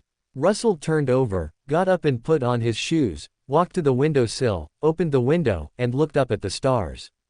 Late at night, there are many fewer stars in the sky. The stars are no longer dazzling, but instead add a bit of tranquility to the night. He rarely dreams, and it is definitely not normal to dream at this time. Unless there is an outside force that affects you. It's so easy to sleep on a black night. Russell sighed in his heart, then closed the window and lay back on the bed. He already knew the answer to the question he was thinking about before, and the other party's performance of being a little scrupulous and impatient was obviously because of the stars. Unfortunately, I was still too cautious and did not choose a more open and honest approach. If you are so secretive, you can't get Klein's sincerity. Stars, what could be your origin? What on earth are you planning? The world is getting more and more complicated. As an old father, I have to find a way to protect my precious daughter. Russell didn't fall asleep again, thinking about it from night to morning. Boom, boom, boom. Someone knocked on the door, and Russell said in a deep voice, "Come in." "Emperor, the Queen invites you to come over for breakfast." Cthulhu, who was outside, did not choose to come in, but stood at the door and spoke respectfully. Russell, who had been looking forward to it for a while, sighed, got up, opened the door, and followed Cthulhu to the dining place. On the way, Cthulhu remained silent and did not speak. Russell looked at her for a while and said, "Whose daughter are you?" "My father served under you." "What's your name?" "Cthulhu." After a slight pause, Cthulhu said with a bit of pride, "This is the name the Queen gave me." "That's a good name. Help me take good care of Bernadette from now on. I will always be loyal to the Queen." Russell nodded with satisfaction. This was a sincere statement that was more genuine than gold. When Russell came to the dining table, Bernadette was holding a newspaper and reading it carefully. Russell deliberately coughed twice before taking his seat. Bernadette put down the newspaper and said slowly, "It was too late last night, and I'm afraid it will affect your sleep." A satisfied smile appeared on Russell's face. Her precious daughter was still considerate. "This is your favorite leek bun." Bernadette put a bun into the bowl in front of Russell. "I specially went to Backland to purchase the leeks. They are relatively fresh." "What a considerate little cotton-padded jacket." Russell's face showed an even more satisfied smile. After breakfast, Bernadette hesitated and said, "Char has passed away, and there is only one bloodline passed down. Bonneva is now the Sequence 2 angel of the Church of Steam, ranking above the Archbishop." Russell calmly put down the tableware, leaned back slightly, closed his eyes and remained silent for a long time. Ordinary people are destined to die. Charles does not have astonishing mystical talents like you and Benoit. Although he is slow to learn, he is very determined. It's just that he is ordinary and destined to be unable to catch up with you. That's why I always loved him so much. Bernadette just listened quietly to the nagging talk of her old father in front of her. There were many things in the past that she could not change. When her sky fell, a disaster swept through the Gustav family, and it was already very difficult to survive. Before I came to see you, I returned to Intis. Today, Intis is in chaos and has no owner. Even the eternal sun has fallen. Are you interested in returning to Intis and reseating the throne of Intis as the eldest daughter of Russell Gustav? Bernadette shook her head. That's not my destination. My destination is here, on this sea. It's a pity. Russell then added, that's fine. I'll go see Benoit. Russell stood up and left his seat, took 2 steps, turned around and looked at Bernadette and said, on the matter of faith, I believe you will have your own correct judgment. This is the Star Sea Kingdom, a country blessed and protected by the stars. You decide for yourself. Russell left the last words and left the Rosyth Islands. Oh, my great master, have you abandoned me? I'm going to be sealed again, you must come and save me. Your humble, pious, and faithful servant Erodes awaits your arrival. A steam train from Backland to Intis is setting off. The whistling whistle of the steam train resounded throughout the platform, and the steam train set off against a strong wind. In the third carriage, on the right side by the window, there is a mirror covered with black cloth. Sitting opposite the mirror is a young man with long chestnut hair, blue eyes, tall body and handsome appearance.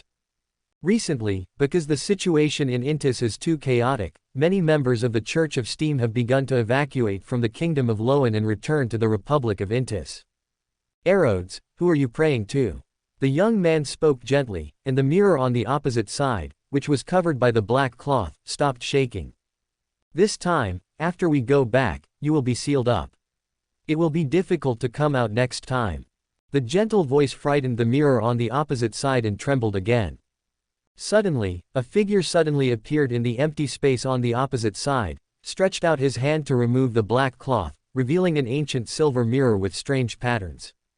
You. The young man was about to say something, but after seeing the face of the person opposite him, his pupils shrank slightly but soon returned to his usual calmness.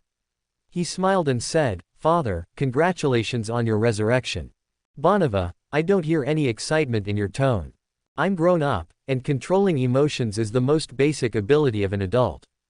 Is that all? Russell showed a hint of sarcasm in his eyes. When your eldest sister knew that I was still alive, she was so happy that she shed tears all over the floor, but you didn't even sound surprised when you spoke. Will she still cry now? Bonneva still smiled gently. This is good. Is it good for you too? Russell's sarcasm became stronger. Well, everything is fine. Steam has educated you well. Bonneva seemed not to hear that this was a sarcastic remark, and nodded. God helped me a lot in my growth process, and it was he who guided me in the right direction. Russell sneered. You were like this when you were young, and you are still like this now. I really doubt whether you are my biological child. After so many years, you are still very angry, which is not a good thing. Why, do you want to convert your father? I don't have such ability, and I can't convince you. Bonneva said calmly, your arrival will make God happy. He likes to mind my business. Russell, who was in a bad mood, also became bad in tone. He looked at Bonneva sitting opposite him, sighed deeply in his heart, and suppressed some unhappy thoughts. I came here today for another thing. Russell reached out and touched the mirror of a shroud beside him. Its owner asked me to do a little favor and take it away. Before leaving the Rorstad archipelago, he went to see Klein again. When he learned that he was coming to Backland, he asked him to do a little favor. You can take it away if you want. Hey, how can you explain this to the God you believe in? God will not refuse your request either. Your way of speaking is still annoying to me. If it weren't for your safe growth, I really want to slap you a few times. Bonneva leaned forward slightly, turned his cheek to Russell and said, if you are angry, it's not too late to hit him now. Russell looked at him coldly for a long time, but finally didn't slap him. That's good. I don't have to worry about you anymore in the future. After saying this, Russell took a shroud away from the steam train and disappeared. Benoit stared quietly out the empty car window, still with a gentle smile on his face, and whispered, yes, everything is fine. You are the pioneer of the steam age who left endless legends, the romantic poet who has never been surpassed, the governor of the Republic of Intis, the great Emperor Russell. Oh, my God, I finally saw you in person. You are as heroic and handsome as the rumors say. I didn't expect you to appear in front of me in this way. It really makes me feel uneasy and my heart is surging. Erodes showed words of praise on the mirror, trying his best to show his admiration for Russell. Russell sighed, don't be so funny, you broken mirror, it's not like I didn't meet you when I was in the steam church. Oh my God, you still remember that little encounter. It's really my honor. Quote. Speak nicely. Russell couldn't stand Arod's enthusiasm. Okay. Arodes ended this flattery and remained silent. Tell me, when did the master-servant relationship between you and Klein begin? Backland 2 years ago. Arodes' brief answer appeared on the mirror. Just as Rosal was about to ask the second question, he saw a line of words on the mirror. This was a question. When you knew that witches were transformed by men taking magic potions, were you more excited? Quote. Quote. Rosal's mouth twitched, and he wanted to smash the broken mirror directly. What kind of messed up question was this? I refused to answer. Rosal raised his head slightly, and then a blood-red thunder descended vertically, striking his chestnut hair. Rosal once again felt the comfortable feeling of electric numbness all over his body. Rosal, with his hair exploding, stared at Arodes for a while, gnashing his teeth and said, "Are you really not afraid that I will find a cesspool and throw you in?" Afraid. Arodes answered honestly, and then the second question appeared on the mirror. What type of women do you like most in your life? ITM. Before Rosal finished his curse, another blood-red lightning descended, burning his whole body. At this time, a series of sad and crying expressions appeared on the mirror of Arodes, followed by a sentence. According to the principle of equivalence, if you ask me a question, I must also ask you a question. This is not something I can control. Quote. Rosal gritted his teeth and said, "Broken mirror, you definitely did it on purpose. Is this also a question?" Quote. Rosal didn't say anything else, grabbed a piece of black cloth from the air, and covered the ancient silver mirror. I almost forgot this feeling. I remember that I seemed to have been struck by this mirror before. Rosal thought carefully. He used to treat this mirror as a magic mirror that would answer any question, and he was really struck by lightning many times at that time. Thinking of this, Russell lifted the black cloth and stared at Arodes with a bad look. I was wondering why you were so crazy about trying to please me when you saw me. It turns out that you also remember what you did to me in the past. Is this a problem? Don't think about getting away with it. You are such a black-hearted mirror. You even dare to deceive me. Do you really think I dare not split you in half? Is this a problem? Hee, just chop me. Every time you chop me, I will return you to Klein one day later. You must miss your master very much, right? Please pay attention to your words. Your thoughts are very dangerous. ITM. In the deep palace of the Balam Empire in the southern continent, Hasta walked out of the room today and came to the yard to relax. During this period, after Russell was resurrected, he could basically provide him with some interesting laughs every day, so that he often stayed on the Hall of Stars, overlooking Russell's every move. Master, I'm so bored. Ashera, who turned into a little black cat and basked in the sun on the roof, jumped and landed accurately on Haster's shoulder. Haster patted Ashera's head with a smile. Hasn't Sharon arranged some courses for you recently? I don't want to learn. Ashera flicked her tail. I don't want to become like Susie, immersed in books all day long.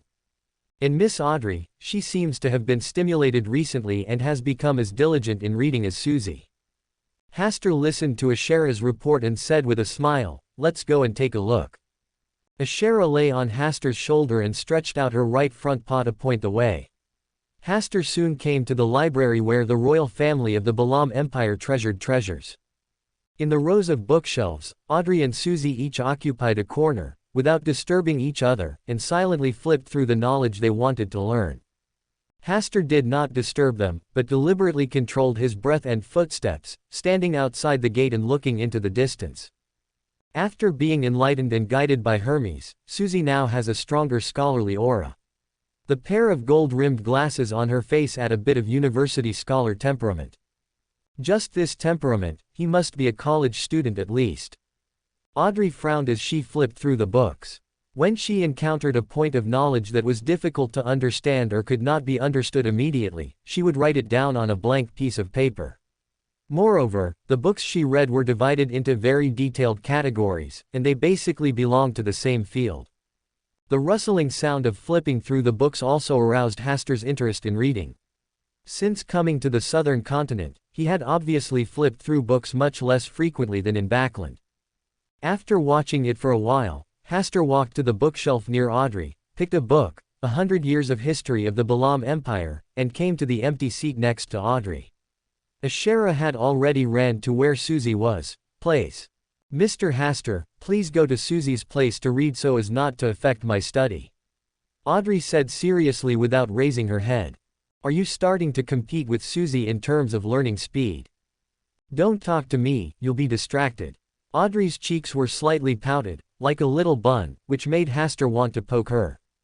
Okay, I'll go over to Susie's side. Before Asta turned around to leave, Audrey put down the book in her hand, coughed lightly and said, Mr. Asta, since your arrival has disturbed my interest in reading, how should you compensate me? Asta replied seriously, Beautiful Miss Audrey, in order to be fair, I will also interfere with Susie's reading and distract her attention so that she cannot concentrate on studying. It doesn't have to be so obvious. Audrey's cheeks turned slightly red.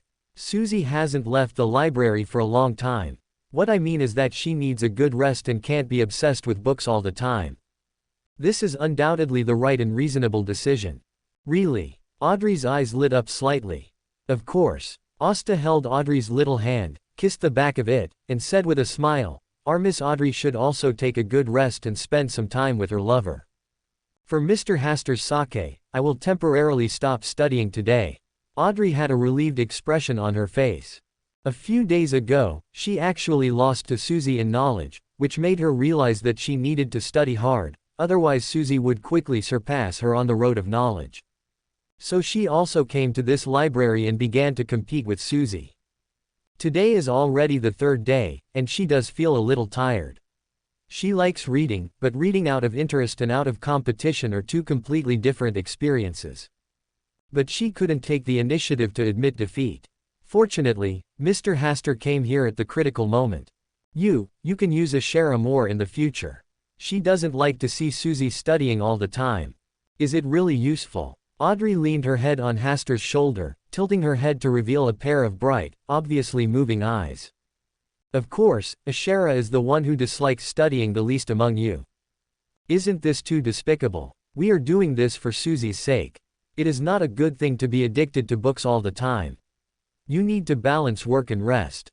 In the end, Audrey accepted the suggestion without much rejection after Hasta's repeated persuasion.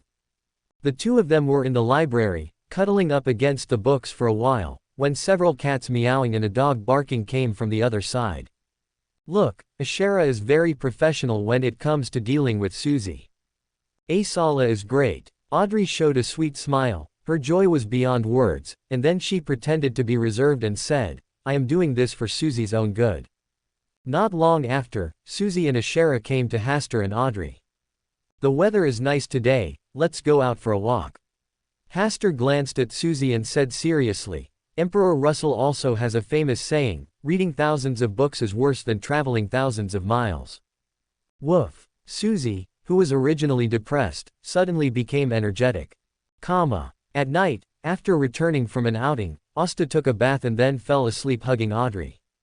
Audrey snuggled into Asta's arms, gently traced Asta's chest with her right index finger, and whispered, Is Mr. Asta busy with something important? Sure enough, nothing can be hidden from the person next to you. Asta's arms around Audrey's waist tightened, I am indeed making a decision. Can't you let me and Miss Sharon go? If something happens to you, I'm afraid I won't be able to get back in time. Going to such a far place. Yeah, starry sky. The starry sky, with bright stars falling from it, is the most beautiful scenery at night.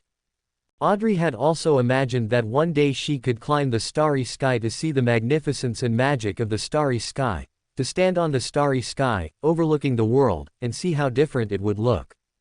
But at the Tarot Club, Mr. Fool once said personally that the starry sky is an absolutely dangerous place, where unspeakable horrors lurk. Even an existence like Mr. Fool is so serious, which shows how terrible the starry sky is. Although I really want to dissuade you from going to the starry sky for adventure, I also know that you have your reasons for going to the starry sky. Audrey hesitated for a long time before slowly saying, Go, I believe you will return to me safely, and Miss Sharon certainly doesn't want to be a burden that makes you worry and worry. Hasta just nodded. He had already made a choice in his heart. Now he said it just to reassure Audrey and Sharon. He had also thought about sending Sharon and Audrey to the Hall of Stars together, letting them follow him to the starry sky, but finally gave up the idea. Only by setting off alone can he have no worries. Is it difficult for high-sequence extraordinary people to give birth to the next generation? Audrey asked suddenly with her cheek against Asta's chest. There is indeed such a saying. I am still a sequence 5 dream walker now, so I should not be considered a high-sequence extraordinary person, right? Hearing Audrey say this, Asta's eyes moved down slightly, and the corners of his mouth rose. Not really, but it also requires hard work to produce results. In the few days before Sharon came back, Asta took Audrey, Ashera, and Susie out to play every day, and visited many beautiful scenery in the southern continent. When Sharon came back, Asta took her to the forsaken land of God. Sharon is now a Sequence 4 puppet, and she is only one step away from the Silent Disciple extraordinary characteristic to be promoted to Sequence 3. Zeratul has a secret puppet, the Sequence 3 Silent Disciple, who is currently following him to search for the extraordinary characteristics of the secret servant in the God-forsaken land. In the God-forsaken land, since the Silver City moved away from here, the area near the Giant King's court seems particularly quiet. When Hastur took Sharon across the sky above the Chaos Sea, God once looked at them from a distance below, but did not come out to meet them, and just watched Hastur leave. Zeratul's whereabouts are very secretive, but it is not difficult to find him. Hastur and Sharon rested in the Silver City and waited for Zeratul's arrival. Is this the hometown of the giants on the Rorstad Islands? Sharon is very interested in everything in the Silver City. They have left here as a whole clan, leaving this land that is not blessed by the gods. There are indeed many dangers here. They are indeed a great clan that has been able to persist for so long. They still have some books that have not been completely moved away. Go and have a look. I believe it will be of great benefit to you. Asta asked Sharon to look through the books in the Silver City, while he came to the 3 statues in the central area of the Silver City. Among them, the statue of God was built by the residents of the Silver City. When Asta was admiring his statue here, Zeratul appeared in front of him.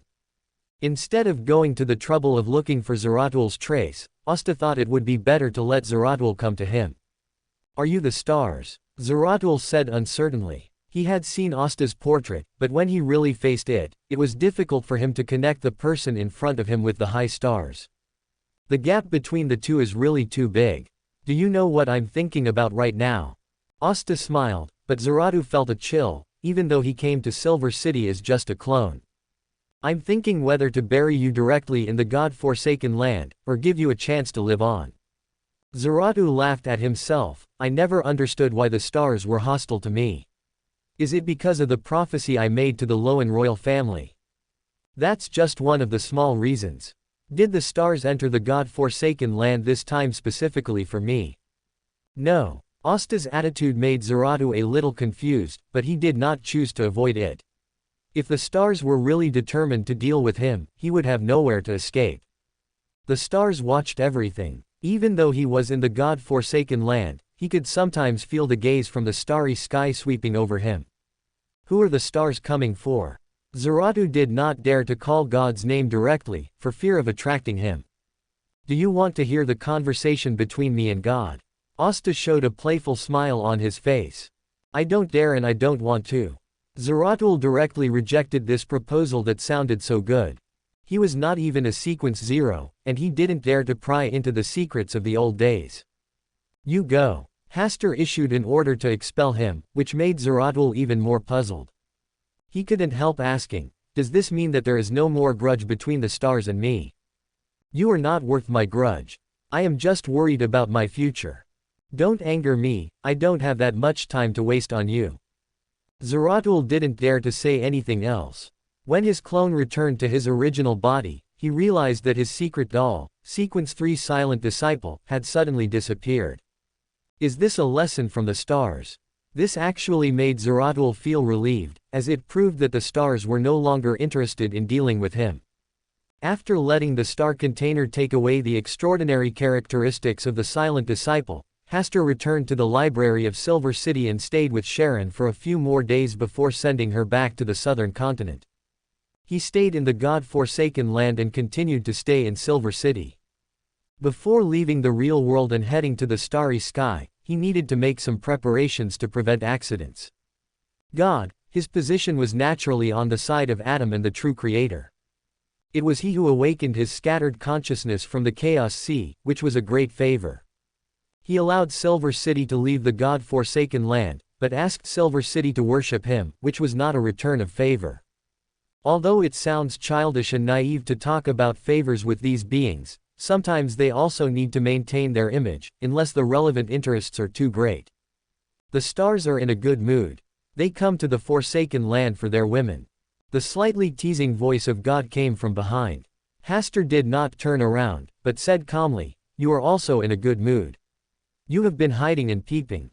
No way, it's too boring here, and there are too few new things. The world outside is still very big, you can go out and take a look. Alas, I can't leave the chaos sea now. That's a good reason."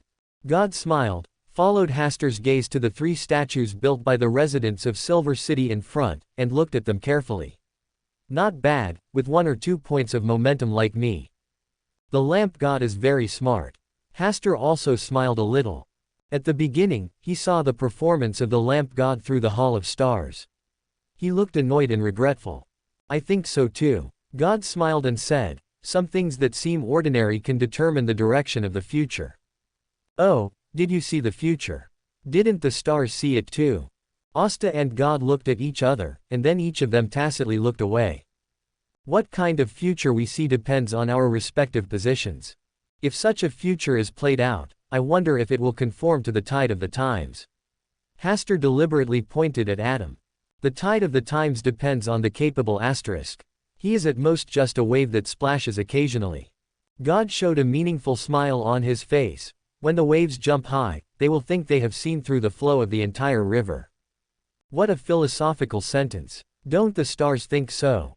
Is my attitude important? Of course. I don't have any feelings about the waves, but I have a lot of feelings about the fireworks. They are extremely gorgeous in an instant, and then there is eternal extinction. This feeling is not bad. Sharon, who returned to the southern continent in advance, saw Hasta again a few days later. She temporarily put aside the affairs of the Temperance faction and specially followed Hasta to visit the Republic of Intis. Audrey had no interest in reading recently. While Hasta and Sharon were out, the Dreamwalker potion in her body was completely digested. She only needed to take the potion to be promoted to a Sequence 4 manipulator. Later, Audrey whispered, and then shouted to Susie, "Susie, guard the door." Woof. Audrey lay on the bed and followed Mr. Fool's call to attend this tarot club.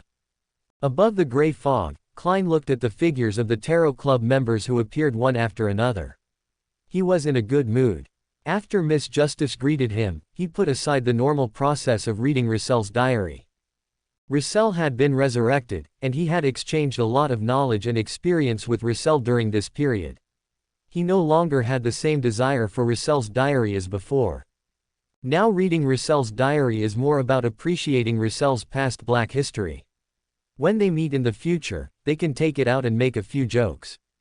As a spectator, Audrey silently looked at everyone including Mr. Fool after greeting them. She found that Mr. Fool was in a good mood, and Mr. Hanged Man and Mr. Sun were also in a good mood. The things they encountered recently seemed to be going smoothly. Miss Furs and Mr. Star looked a little confused. They were at the crossroads of life, especially Mr. Star. His heart seemed to be wandering and had no place to go. Miss Hermit was calm and elegant. She looked the same as before, but she seemed to be hiding some unspeakable secrets in her heart. Mr. World, as always, it was hard to see his true thoughts. We could only roughly tell that he was in a good mood. The only person with a sad face was Mr. Moon. Seeing that he was hesitant to speak, could it be that his treasured doll was stolen? After looking around, Audrey did not speak, but waited for Mr. Hanged Man to bring up the topic. Most of the members of the Steam Church have recently returned to the Republic of Intis from the Kingdom of Loan. They should be supporting the new regime and maintaining the stability of the Republic of Intis. The Dusk Hermits and the Moss Ascetic Order seem to have close contacts recently, and may have reached some kind of cooperative relationship. The Faesac Empire suffered a major change some time ago. The capital suffered an unknown reason, causing most of it to collapse. It is said that the Aurora Order has announced that it is responsible for this matter. Alger brought up several major events that happened during this period in succession, and after speaking, he glanced at Audrey without leaving a trace. This did not escape Audrey's eyes, even though she was looking at Furs at the time. Mr. Hanged Man's mentality has changed a lot recently. He is calm, confident and resolute. It seems that he has had new opportunities during this period of time after leaving the Storm Church. He looked at Mr. Fool with a little more respect from the bottom of his heart than before. His extraordinary experience should be related to Mr. Fool. He showed a little confrontational consciousness to me. Is this to snatch the right to speak in the Tarot Club from me? After just a little thought, Audrey guessed what Mr. Hanged Man was thinking. The shocking change in the capital of the Faesac Empire was a large-scale sacrifice ceremony organized by the Moss Ascetic Society. Catalia said with certainty. Not only that, the Moss Ascetic Society seems to have secretly colluded with unknown forces and is ready to move. It may hold a second large-scale sacrifice ceremony in the near future. Moss Ascetic Society. Hidden Sage. Klein controlled the vest of Mr. World and said, "Haha, I went to the Faesac Empire once. Most of the people in the capital died in this sacrifice ceremony. The Moss Ascetic Society is more cruel than the people of the Aurora Society. They also used this it's shameless to put the blame on the Aurora Society." Quote. Catalia sighed and said, "The Moss Ascetic Society was not such an evil organization before. They gradually deviated from their original course under the influence of the Hidden Sage and the indoctrination of evil knowledge." Alger nodded and said, "The reputation of the Moss Ascetic Society was not bad before, but in recent years, their behavior has become more and more outrageous." After they discussed the topic of the Moss Ascetic Society for a while, Mr. Fool, who was sitting at the head, tapped his finger on the table lightly, attracting their attention and eyes. The Hidden Sage is related to the filthy and corrupt existence in the starry sky. This news was told to him by Russell himself when he asked him how he left the mausoleum, and he also told him to be careful in the near future, try to hide, and don't let people know that he is the new owner of Saphira Castle. This is the way to death. Mr. Fool dropped a heavy bomb again. Audrey, Alger, Catalia and others had their pupils shrank slightly, and their faces showed shock. Does this mean that Mr. Fool intends to deal with the Hidden Sage? This means that another war between gods is about to begin. Mr. Fool smiled at them and said, "The stars are watching all this. This is another piece of news that makes people feel uneasy. The stars will join forces with Mr. Fool to deal with the Hidden Sage." Audrey's face was complicated, and some worry flashed in her eyes. Finally, she turned to unwavering belief and said with a smile, "Justice will eventually judge sin. The light of the stars will purify all filth." Furs wanted to shout this, but this is the Tarot Club, so she could only shout loudly in her heart. Catalia was silent for a while, and said with emotion, "This may be the best turning point for the future of the Moss Ascetic Order." After discussing for a while, Emlyn, who had been thinking about something and wanted to speak several times, finally spoke. He first looked at the ancient and majestic Mr. Fool uneasily, and then slowly said, "The supreme ancestor of our blood clan recently passed down an oracle, saying that he wanted to join hands with Mr. Fool to end this war between the North and South continents. The ancestor of the blood clan, isn't that the mother goddess of the earth? The current war between the North and South continents is mainly a fight between the star camp represented by Mr. Hastur and the goddess of night, the mother goddess of the earth, Adam, and the true creator. It has nothing to do with him at all. How could the Earth Mother God want to join forces with her to end the war? Could it be that they know the special relationship between themselves and Mr. Hastur, so they want to mediate this war through themselves as the intermediary?" Klein was surprised. After thinking about it carefully, he felt that this was the most likely guess. He stared at Emlyn silently. Within a few seconds, Emlyn could no longer bear this gaze. His body trembled slightly and he lowered his head, not daring to raise his head. The other members of the Tarot Club did not speak at this moment, waiting silently for Mr. Fool's decision. Klein was also thinking about how he should answer this matter. If there weren't any Tarot Club members here, he certainly wouldn't want to be involved in this. Being able to prevent war is in line with the sense of justice in the hearts of Tarot Club members. He himself did not want the war to continue forever, but Mr. Hasta was involved, and he did not want to stand against him because of this matter. Without knowing what Mr. Hasta was thinking, it was difficult for him to give an accurate answer. Moreover, Miss Justice was present, and her relationship with Mr. Hasta was much closer than his own. What thoughts does she, codenamed Justice, have about preventing the war? Emlyn brought this up in the tarot meeting. This is a conspiracy. The Mother Goddess of the Earth learned about the Tarot Club through Emlyn, and thus made such a proposal that she could not refuse. As far as I know, the instigators of this war are Adam and the true Creator. If the ancestor of the blood race wants to end this war, has he already made the decision to stand against Adam and the true Creator? Audrey's calm and determined voice solved Klein's dilemma and put the question back. Well done, Miss Justice. In his heart, Klein cheered loudly for Miss Justice, who came to the rescue. The ancestor didn't express this clearly. He just asked me to ask Mr. Fool and then bring the answer back. Emlyn replied weakly.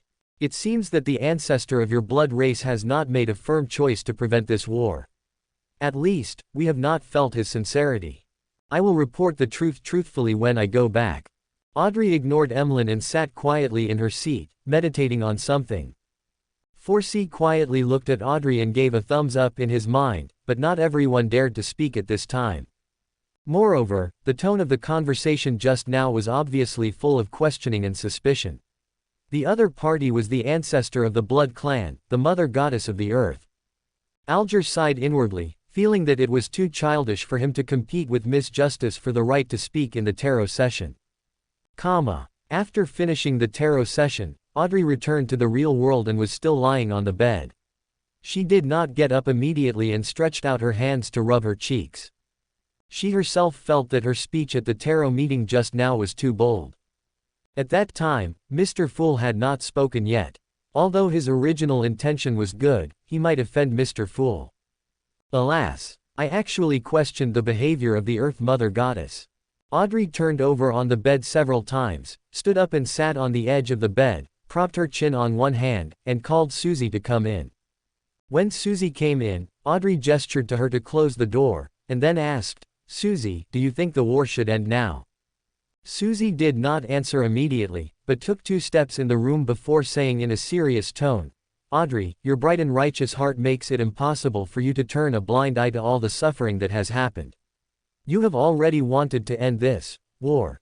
But you don't know how to mention it to Mr. Hasta, because as you grow up, you have understood that war is not a child's play, and ending it cannot be decided simply by a few words. You are confused, you are distressed.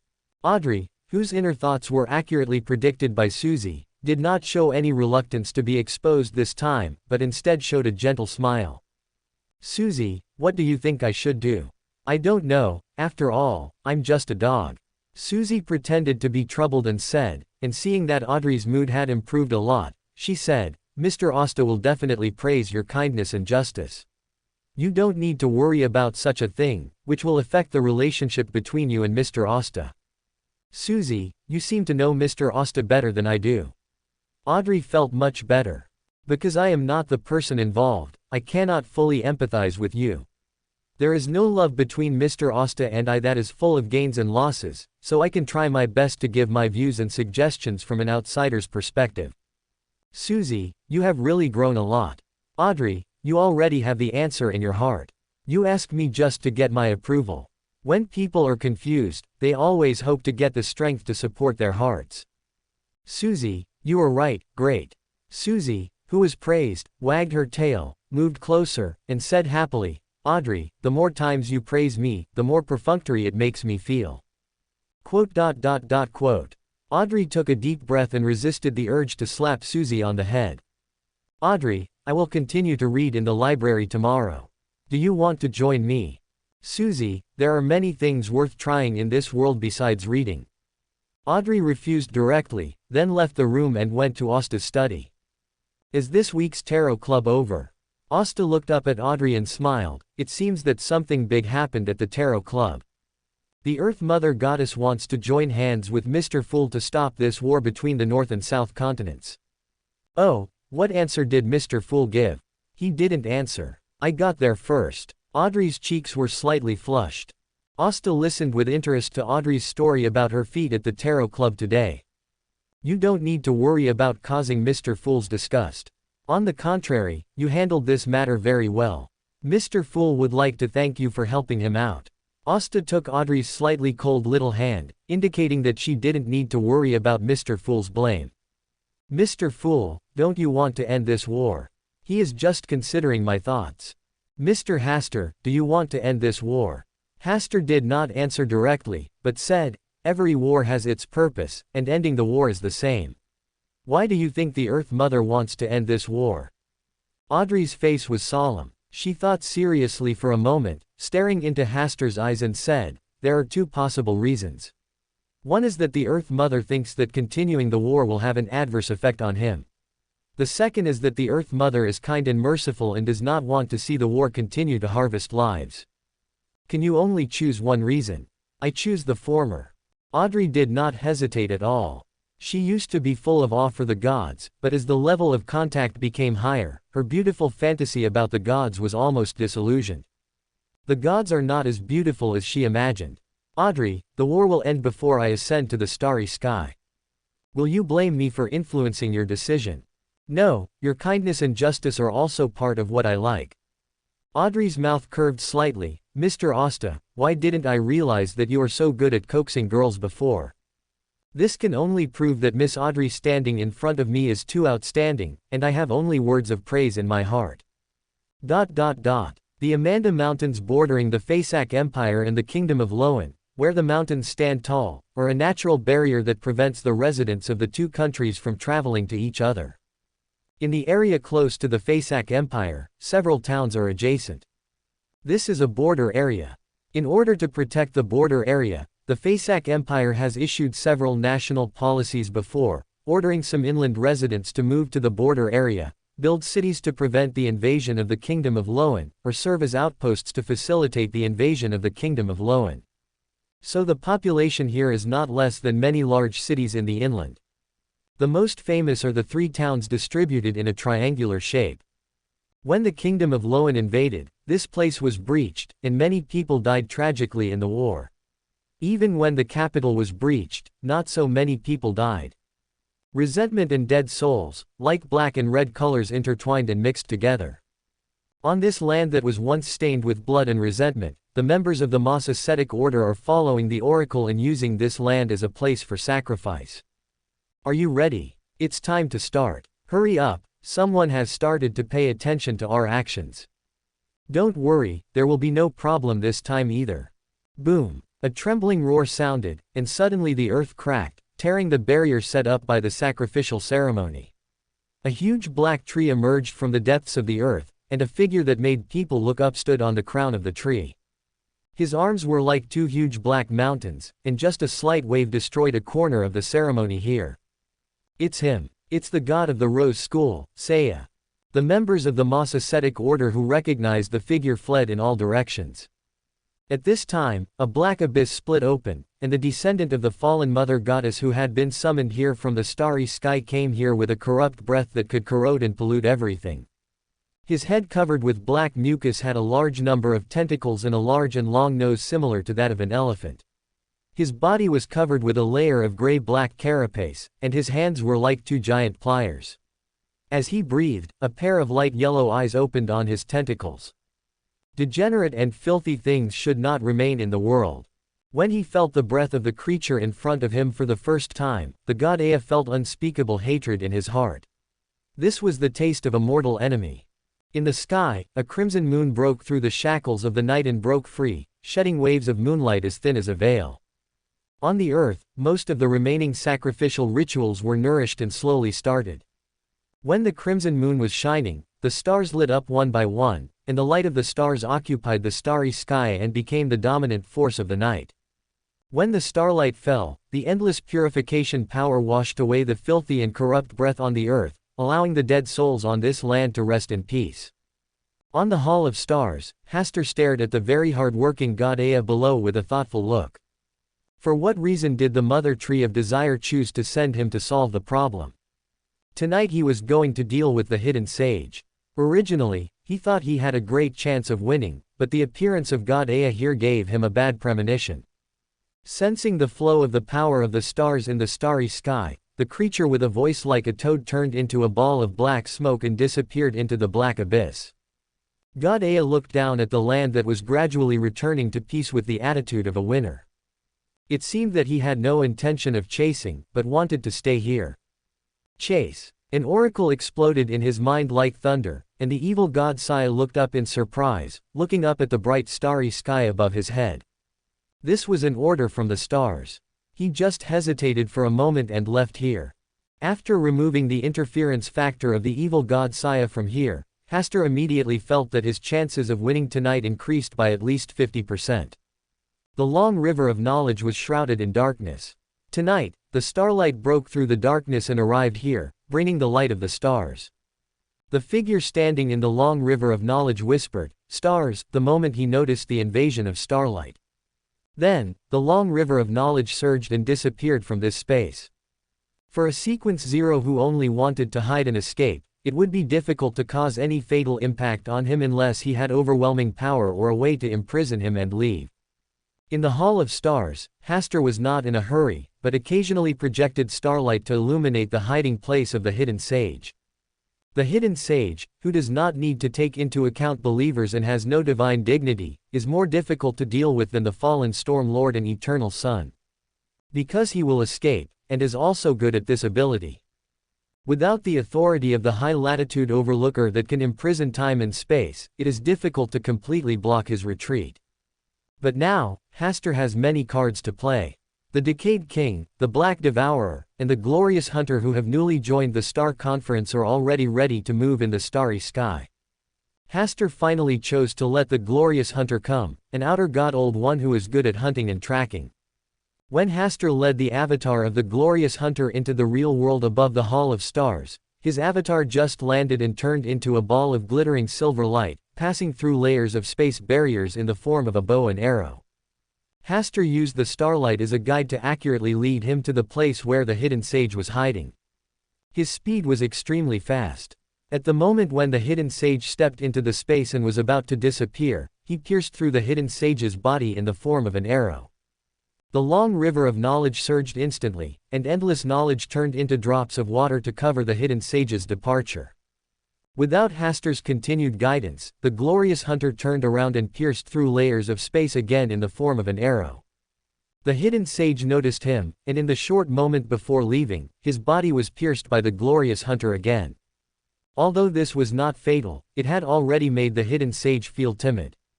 He could sense that the other party's strength was not yet a complete Sequence Zero, but the other party was too fast and could accurately lock his position. Every time he wanted to cross the space and get away, the opponent could pass through his body at a very fast speed, tearing his torso and destroying some of his extraordinary characteristics. The only solution was to defend on the spot, but he could not stay in one place for too long, otherwise the stars would find him again. The hidden sage tried several methods, but could not avoid the pursuit from the Glorious Hunter. His body had been torn more than a dozen times. In the Hall of Stars, Hasta had already turned on the spectator mode, admiring the hidden sage's desolation and understanding the power held by the Glorious Hunter. Extreme speed, positioning, and ignoring defense are the abilities that the Glorious Hunter has already revealed. It is really like a top hunter. Once the target is locked, it is a continuous and endless hunt. If it were not for the limited strength of the Glorious Hunter clone, the hidden sage would probably have fallen. The hidden sage does not seem to be good at frontal combat, and has not taken out his own weapons until now. For example, the goddess of night is used to manifesting a black sickle to attack, the mother goddess of the earth is used to appearing with a wooden staff, and the god of knowledge and wisdom is used to using his all-seeing eyes. The hidden sage, whose body was pierced again, finally stopped fleeing.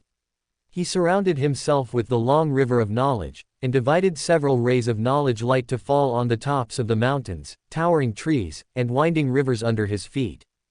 The mountains rose from the ground and became a huge mountaintop giant. The big trees grew wildly and their bodies increased by 100 times. The tree trunk in the middle showed a hideous smile, and branches comparable to mountains were waving. The river swirled up and surrounded him, forming a water world. The source of the river showed the appearance of a human torso, and the legs were completely integrated into the river. The hidden sage is also a summoner. Hastur watched with relish. Isn't this a mountain giant, a war ancient tree, and a water element? Under Hastur's gaze, the hidden sage continued to shine the light of knowledge on a group of panicked eagles. Under the influence of knowledge and extraordinary power, their bodies broke through the racial restrictions and turned into a hideous, flesh-and-blood alien shaped like a griffin. The radiant hunter still drew a brilliant silver trace in the form of an arrow, passing through the summons outside the hidden sage one after another, and pierced the hidden sage's body again. But this time, the long river of knowledge in the hidden sage's body transformed into two arms, tightly grasping the radiant hunter in the shape of an arrow.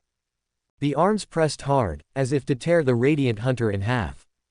At this time, the radiant hunter slipped through the fingers of the hidden sage like a pool of silver liquid, and then turned into a huge silver sickle, which swung at a high speed and accurately cut off the hidden sage's head. Seeing this, the hidden sage did not continue to fight, and the long river of knowledge wrapped his torso and head and jumped through space again. The radiant hunter turned into an arrow again and continued to chase the hidden sage. No leaving here. A grand and solemn voice sounded, and the Golden Order runes were like golden pillars, supporting a golden palace and trapping the hidden sage. Rissel, who had been waiting for an opportunity, finally bet on the correct direction of the hidden sage's escape.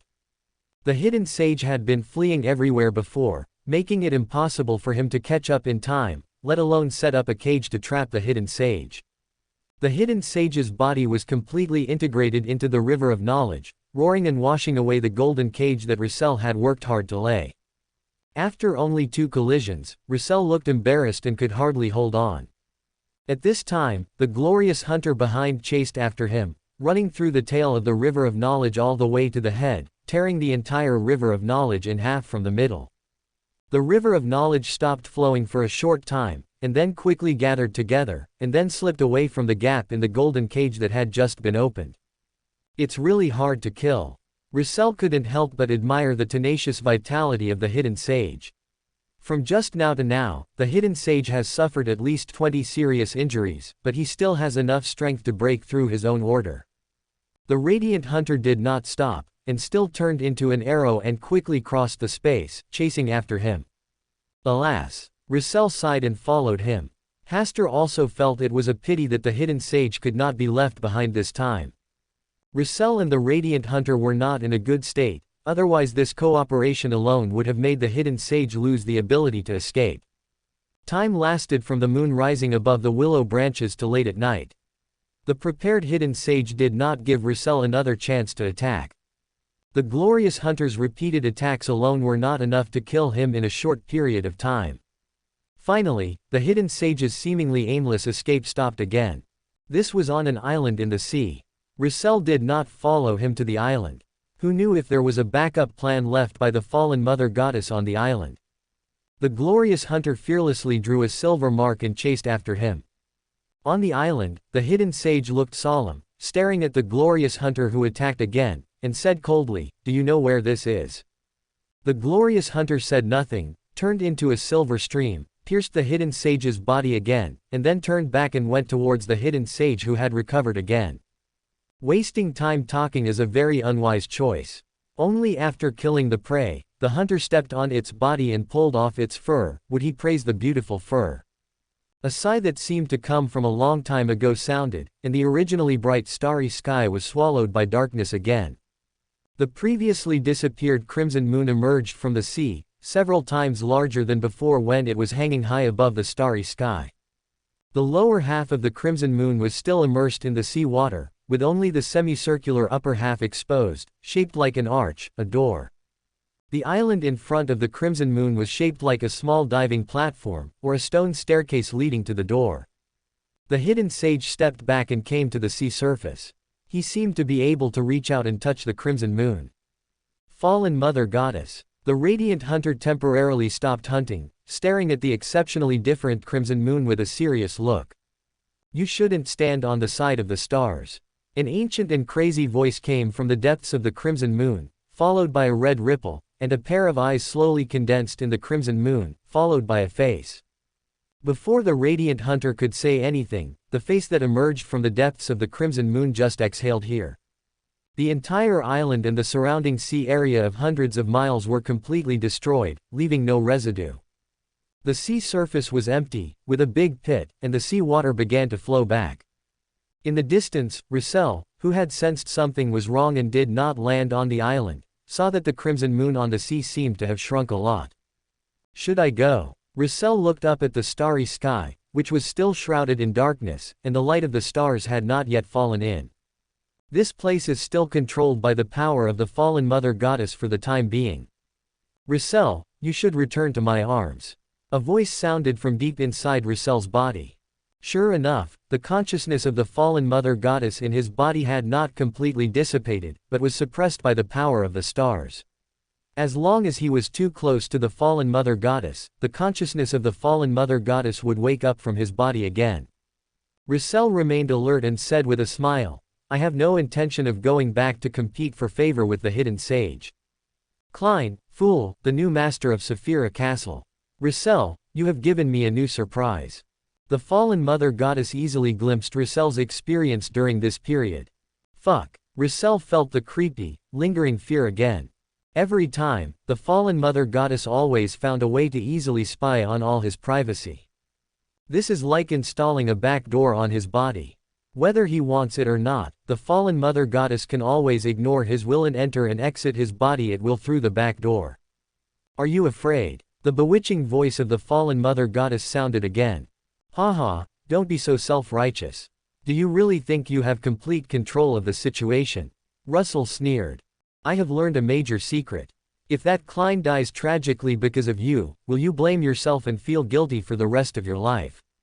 Why do you talk so much? Haven't you learned to shut up after so many years?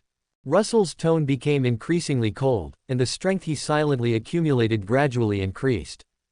It's just a futile effort. Before the myth of the fallen mother was finished, a silver scratch, flashing with cold light, cut across the sea surface, neatly cutting the entire crimson moon in half. The broken crimson moon began to sink into the depths of the sea, and the starry sky above the head shrouded in darkness once again revealed a scene of bright stars. Russell could feel the consciousness of the fallen mother goddess being separated from her body. This is not a real sea, but a strange space formed by the influence of the fallen mother goddess. The crimson moon is not a real crimson moon, but a carrier of the power of the fallen mother goddess.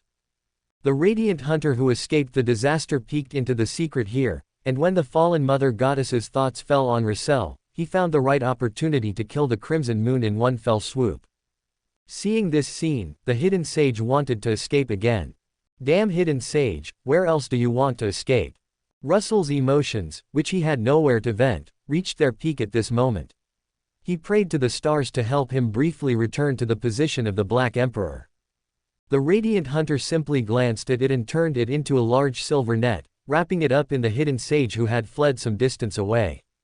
Now that the prey has been caught in the net, it depends on whether the hunting blade is not sharp anymore. Russell, who briefly ascended to the position of the Black Emperor, chased him from behind. He was wearing a black blood-stained armor, a helmet, and a black sword in his hand. He was fully armed. Hidden sage, I have long wanted to chop you alive.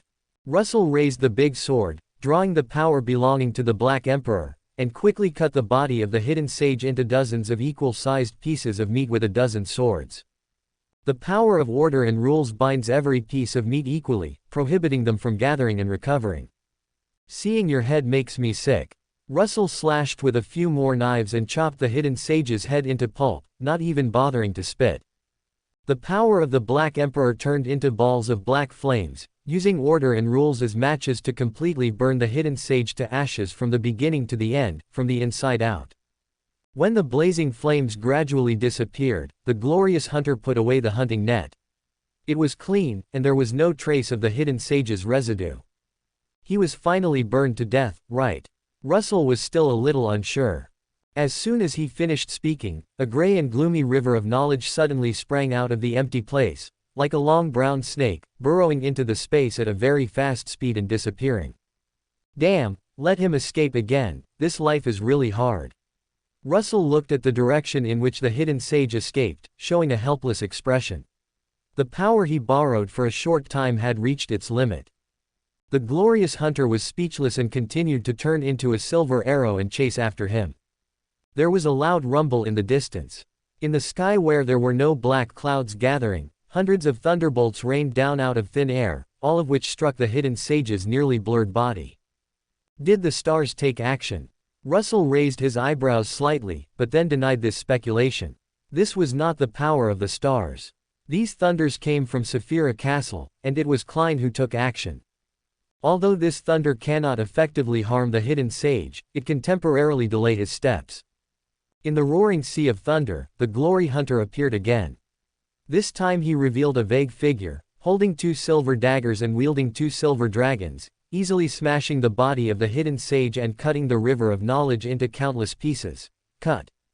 Despite this, the hidden sage was not completely dead until a starry sky descended and an ancient and mysterious palace of stars appeared. An inconspicuous-looking box was opened from the starry sky and from the Hall of Stars, and the hidden sage was pulled directly into the box. Then the box was closed, and the hidden sage was completely silent. The glorious hunter looked up, nodded slightly, and turned into a silver arrow that pierced through the space and flew away. His deal with the stars has been completed. The stars helped him descend into the real world, and he helped the stars hunt for the hidden sages. The bright starry sky also began to fade away. It's finally over. Russell, who came from behind, witnessed this scene and murmured, "The hidden sage must have died this time, right?" Above the gray mist, Klein waved the Poseidon's scepter continuously and struck down hundreds of thunderbolts. Klein waved the Poseidon's scepter several times in the air without finishing his thoughts. Tonight, Mr. Fool achieved a proud achievement. He joined forces with the stars to kill the hidden sage. The hidden sage is a sequence 0, I guess. Klein put away the Poseidon scepter he had just obtained some time ago, sat at the head of the long bronze table, and thought about what happened tonight. The decision to join forces to deal with the hidden sage tonight was made by me, Mr. Hasta and Russell. Although his current strength is relatively low, he has made his best contribution. The hidden sage was struck by lightning. Tisk, Mr. Fool's image is much taller. In the Hall of Stars, Hasta, who was also sitting at the head of the long table, played with the box of the old days. Since this sealed object fell into his hands, when he had nothing to do, he would beat the high-dimensional overlooker a few times and pull his clones to feed the box of the old days. Tonight, he even let it swallow the hidden sage directly. I believe it can make its grade rise to a higher level. If it can be used to swallow an outer god old day in the future, it will definitely become the strongest trump card in his hand besides the Hall of Stars. Hasta played with the box of the old days for a while before putting it aside. Now, the hidden sage has been dealt with, and the only thing left is to end this war. This matter must be resolved before he goes to the starry sky. Otherwise, if he goes to the starry sky and encounters an accident, the southern continent will inevitably be defeated, and Grey Carey alone will not be able to protect Sharon and Audrey. Klein has not fully grown up yet, so he cannot be entrusted with important tasks. Russell still has the consciousness of the fallen mother goddess lurking in his body, so he is not a suitable candidate. Except for relying on the Hall of Stars, they cannot compete with Adam and the True Creator. Recently, Adam and the True Creator have disappeared. I am afraid they guessed that they would go to the starry sky to hold a ceremony one day, so they don't want to conflict with them at this stage. After I go to the starry sky, they are very likely to make trouble. I still have the card of Night Emperor Trunsost. At present, except for me, the goddess of night and Adam don't know that the Night Emperor has been resurrected by my hands. The Kingdom of Loan, that founder is the sequence 1 of the Judgment Path. It's time to solve the mess of the Kingdom of Loan. If Will can be promoted to sequence 0 Wheel of Destiny before I go to the starry sky, he who can see through fate may be able to protect Sharon, Audrey and others. Is it the right time? Asta thought seriously about what to do next. Backlund, Will, who had grown up a lot and looked like a young man, suddenly sneezed. When he recovered, he suddenly felt that his fate seemed to have changed in some way. He couldn't see through this change from fate, and he couldn't be sure whether it was good or bad. It must be that Hasta and Klein were going to do something that affected my fate. Alas, it's another day of being implicated. Will helplessly spread his hands, shrugged his shoulders, and let out a long sigh. Fate, when will the right time for me come? He knew that being impatient would not allow him to wait for the right fate, but since collecting 3 giant snake extraordinary characteristics and having the unique probability dice, his mood changed from hope to disappointment every day. Forget it, don't think about these problems, keep a normal mind. Will took a few deep breaths, completely calmed down, and a sweet smile appeared on his face. Will, do you want ice cream? A voice suddenly sounded in his right ear, and Will's heartbeat accelerated instantly. Will has grown up. Maybe he doesn't like ice cream, a kid's food. A voice sounded in his left ear, and Will's heart beat rapidly several times. At the same time, an unprecedented feeling enveloped him. This is an indescribable feeling, just like an unclear fate. When this feeling reached its peak, the fate that he could not see clearly before, the fate that he could hardly glimpse, the fate that he was waiting for. At this moment, with these 2 simple sentences, the fog of fate was dispelled, and his own fate was clearly presented in front of him. I see it, Will murmured from the depths of his soul. Yes, he clearly saw his future destiny. Taking into account the dice of probability, the correct time to hold the promotion ceremony was clearly presented before his eyes. He finally waited for his most important fate. But the creator of such a fate was a pair of understatement and ridiculing words. It's unpredictable, maybe this is fate. Will sighed in his heart, and then looked up at Hasta and Klein who appeared in front of him, one on the left and one on the right. If others say it, they definitely do not have the ability to interfere with their own destiny. Only these 2 people can interfere with their own destiny due to some actions. When they appeared alone, their destiny was still lacking. This time, the 2 of them appeared in front of him together, making up for all the defects and making their destiny perfect. Ice cream is a lifelong love. No matter how old I get, I will never give up this delicious food. Will said with a smile. Hasta tsked softly and said, Will, the corners of your eyes are red, are you crying secretly? Are you blinded by the wind and sand? Klein added on the other side. I am crying with joy. Will raised his head slightly and said with a proud look on his face, cherish it, I will make it beyond your reach in the future. Are you so confident? It seems we should withdraw our blessing to you. Hasta and Klein cooperated with each other, making Will's face slump. You guys can't be so cruel, right? Then it depends on your next performance.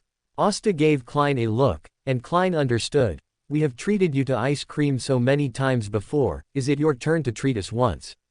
Quote. Oh my god, I don't have even 1 penny in my pocket. Will's little eyes rolled around, full of defensiveness. Since you are so insincere, can we just leave? I'll treat. Will nodded in resignation and found some of his pocket money from 2 sets of old clothes hanging on the hangers in the room. We only eat the most expensive one. Klein reminded him. Will returned to the room and found all the pocket money he had saved from frugality hidden in the soles of his shoes. Then, with this heavy property in his pocket, he led Hasta and Klein, went to an ice cream shop in the West District and bought 3 portions of ice cream. This is the money I plan to keep to marry a wife. Will licked the ice cream in his hand with a look of reluctance. Today's ice cream seems to be much more delicious than before. Asta sighed with emotion.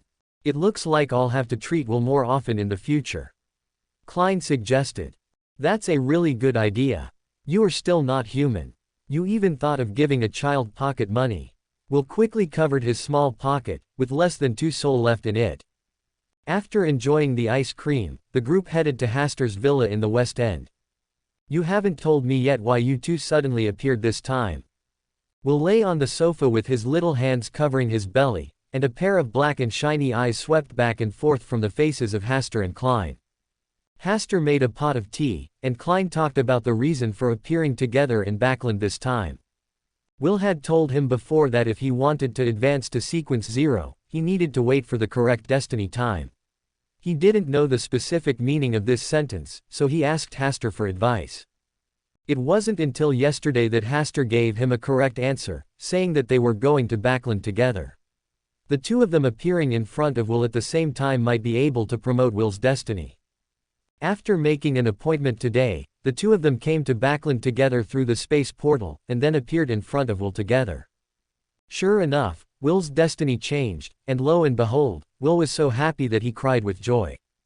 So that's it. Will nodded thoughtfully, looked at Hasta who was pouring the tea, and hesitated for a moment. Do you want to go to the stars? This sentence made Klein's expression slightly strange. He had already seen the horror of the starry sky in Russell's diary and in Russell's own experience. Have you seen my fate? Hasta asked calmly after taking a sip of tea. Just when my destiny fluctuated, I briefly saw your future in the starry sky. Thinking that you specifically helped me advance to sequence 0 at this time, I made a rough guess. So, after being promoted to sequence 0, are you capable of accepting my entrustment? Yes. Will nodded firmly. If he couldn't, it meant that he had also fallen. I believe in you and my own destiny. Hasta smiled. A smile appeared on Will's face. He sat upright and said, I am the darling of fate. Then I am destiny itself. Are you trying to take advantage of me? Isn't your destiny born because of me and Klein? Quote. You two are both men. Does gender matter in the occult world? Hasta and Will joked a little, breaking up the heavy topic of going to the stars. Don't worry too much. The starry sky is my destination, just like you have your own destiny.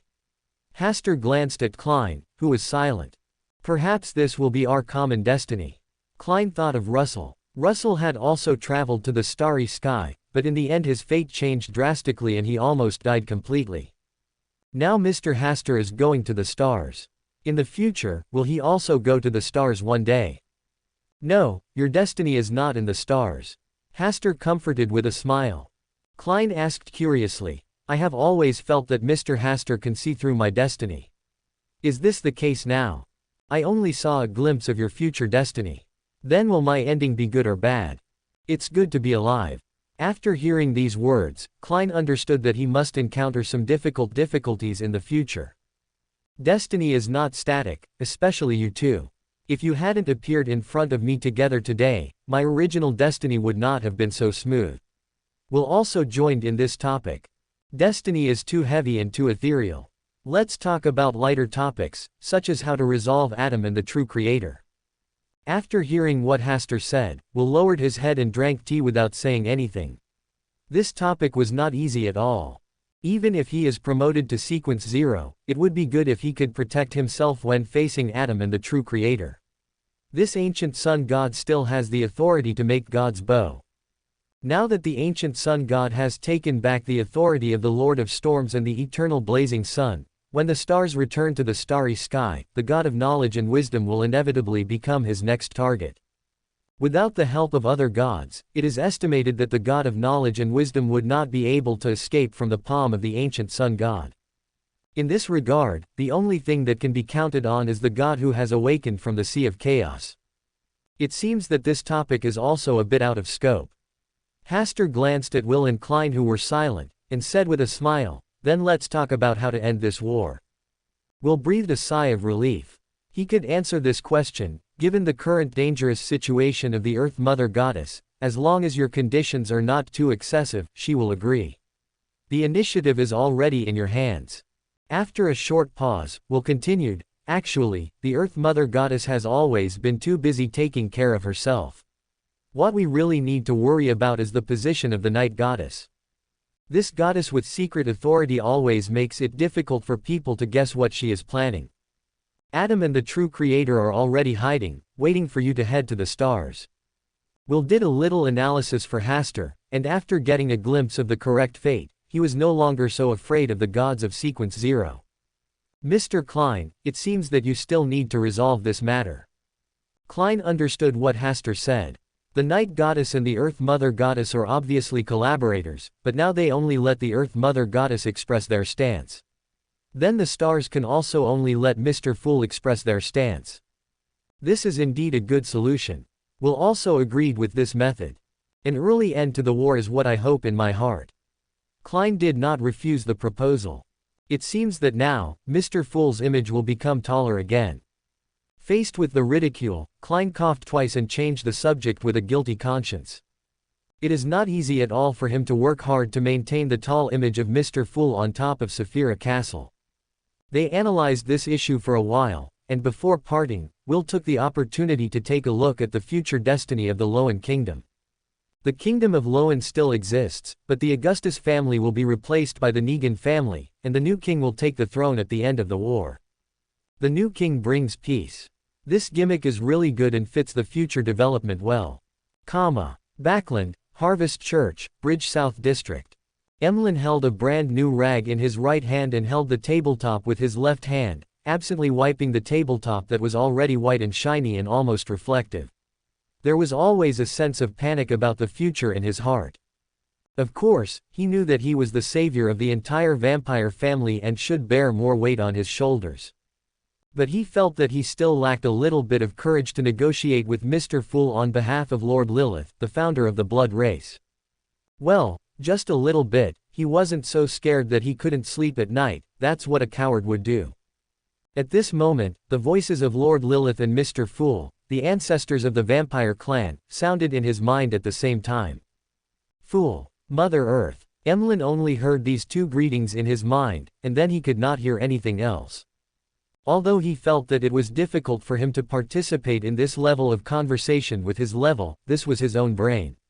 They were talking in his mind, but he could not hear them. Wasn't this a bit too much? Would they mention him in their conversation? Would Lady Lilith reward him, a devout believer who shouldered the fate of life and death for the vampires? Would they not comment on the size and shape of his brain? Emlyn thought a lot at this moment. In order to improve Lady Lilith's evaluation of him, he tried his best to pretend that nothing had happened, and did not think about the several new puppets and realistic dolls that were recently released. About 10 minutes later, Emlyn heard the last two sentences of the conversation. Emlyn is a good believer. He deserves a reward. Emlyn's heart was so happy that it almost flew out. Mr. Fool was so good. He actually praised him in front of Lady Lilith. It should be because I am too good. Even Mr. Fool can't help but say a fair word for me. Yes, that's definitely the case. After the meeting, Emlyn stayed in the Harvest Church for less than 15 minutes, and Marquina Bay from the Blood Clan came to the Harvest Church to greet him in person. He said that Lady Lilith had bestowed a gift and asked him to return to the Blood Clan to receive the gift by name. Emlyn put down the rag in his hand, and said calmly with an attitude, "Send someone to the store No. 32, Sturdham Street in the East District immediately to buy all the dolls inside." Quote? Why, as the savior of the Blood Clan, do you refuse to do something when I ask you to do it? Quote. Marquina Bay had a gloomy face and ordered the two Blood Clan followers following behind him to deal with this matter. Remember to bring more money, at least 800 gold pounds. Quote. Marquina Bay's lips moved slightly, and his face was completely dark. Don't show that expression. You are lucky to be able to lead the way for the Blood Clan savior. You will be glad that you will have the opportunity to be recorded in the great history of the Blood Clan in the future. In Southwell County, Grek, who received Haster's instructions, began to raise the banner of anti-war and peace, and personally went to Backland to negotiate with the Lowen royal family. Grek declared that as long as the Lowen royal family handed over the ruling power and his Freedom and Peace Party took over, he would persuade the Balam Empire, Seeger, Lindbergh and other countries to withdraw their troops within a month to end this endless war. The Lowen royal family would naturally not give up the power in their hands easily, so they arrested Grek and put him in prison regardless of public pressure. This move completely annoyed the members of the Freedom and Peace Party. With the indulgence and acquiescence of the Church of the Goddess of Night, they launched an event called September Dawn.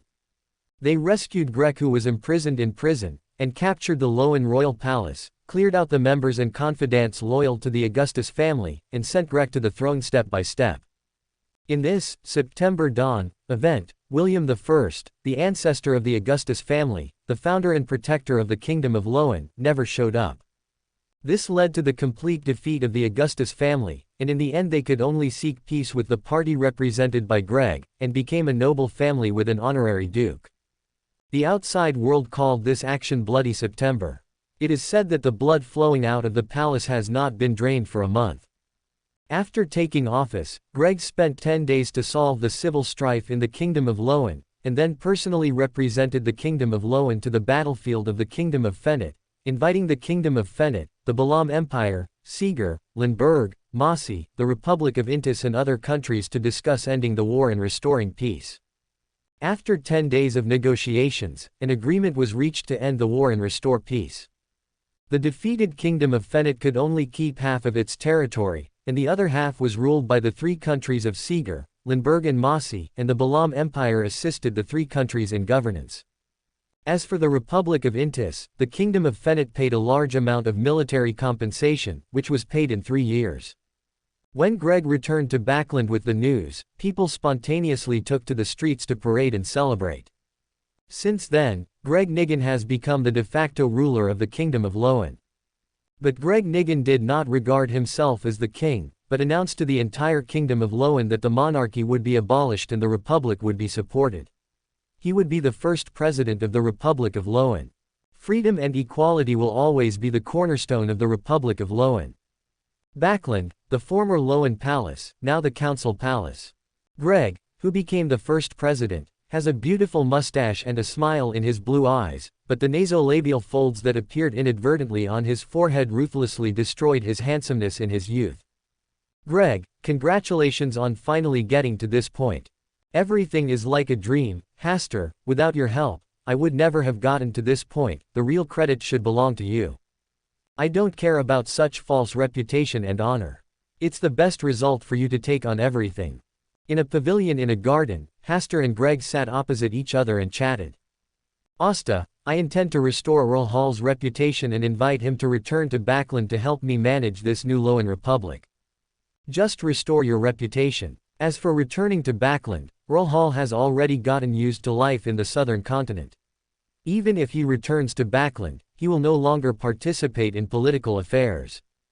Alas, this will be the biggest loss for the Lowen Republic. A new country should naturally have a new beginning. Earl Hall is already an old minister who has served 4 generations of monarchs. It's time to rest and enjoy his old age. Greg nodded and said nothing more. The two talked about a lot of things in the past. Asta, if possible, I also want to become a Beander like you. I can feel myself getting older every day when I wake up now.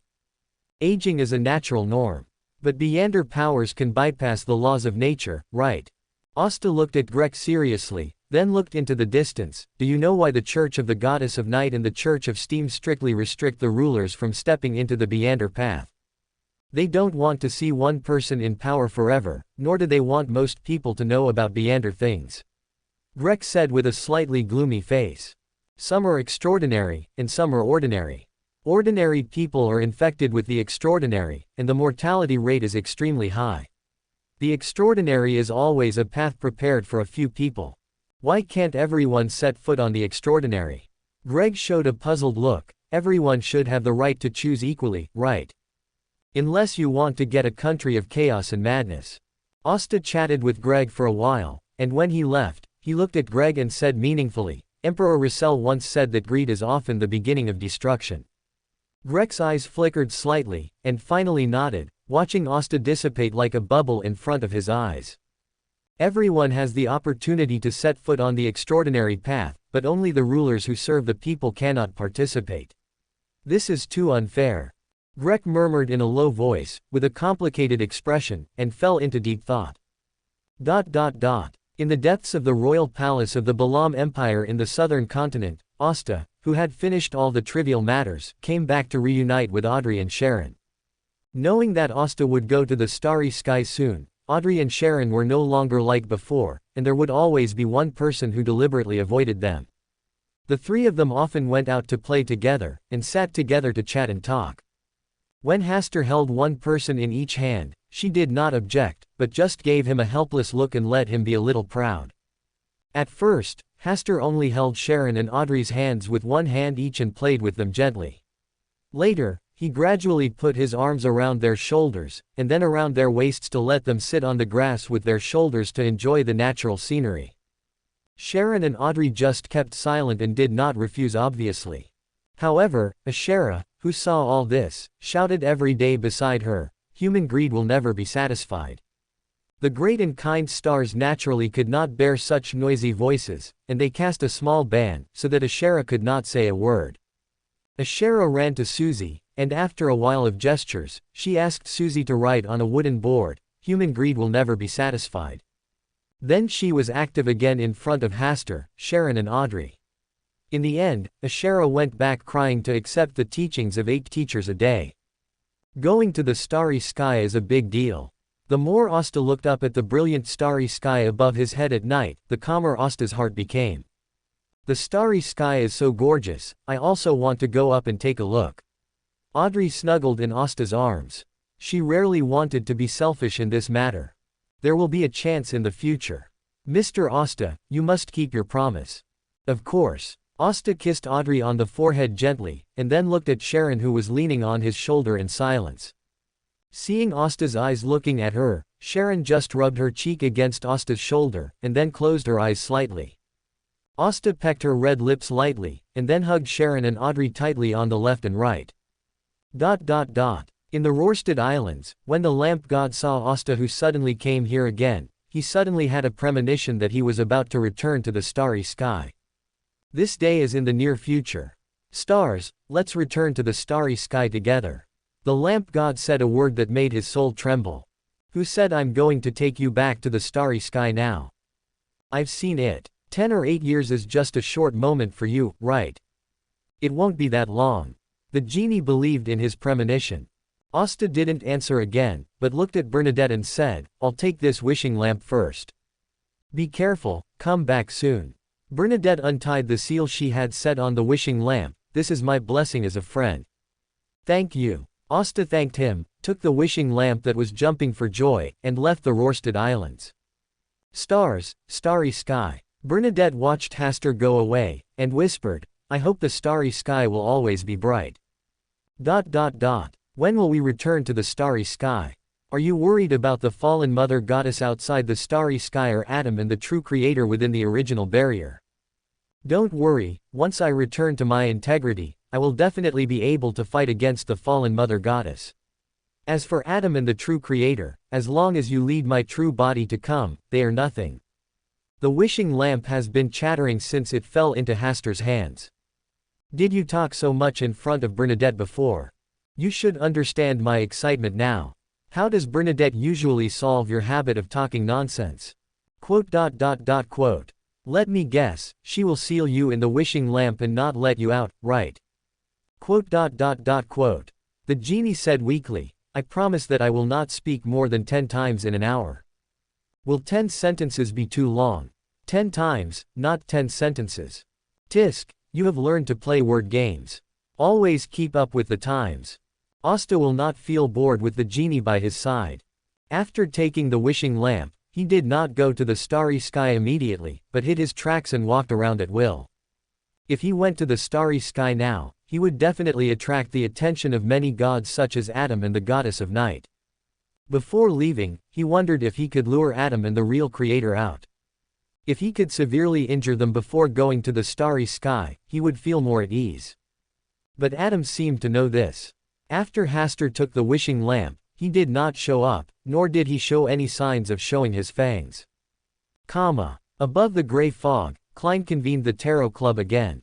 He keenly discovered that Miss Justice had recently been promoted to a Sequence 4 manipulator, becoming the first member of the Tarot Club to enter a high sequence after himself and Ms. Hermit. Mr. Hanged Man, who was ahead at the beginning, is now a Sequence 5 ocean singer.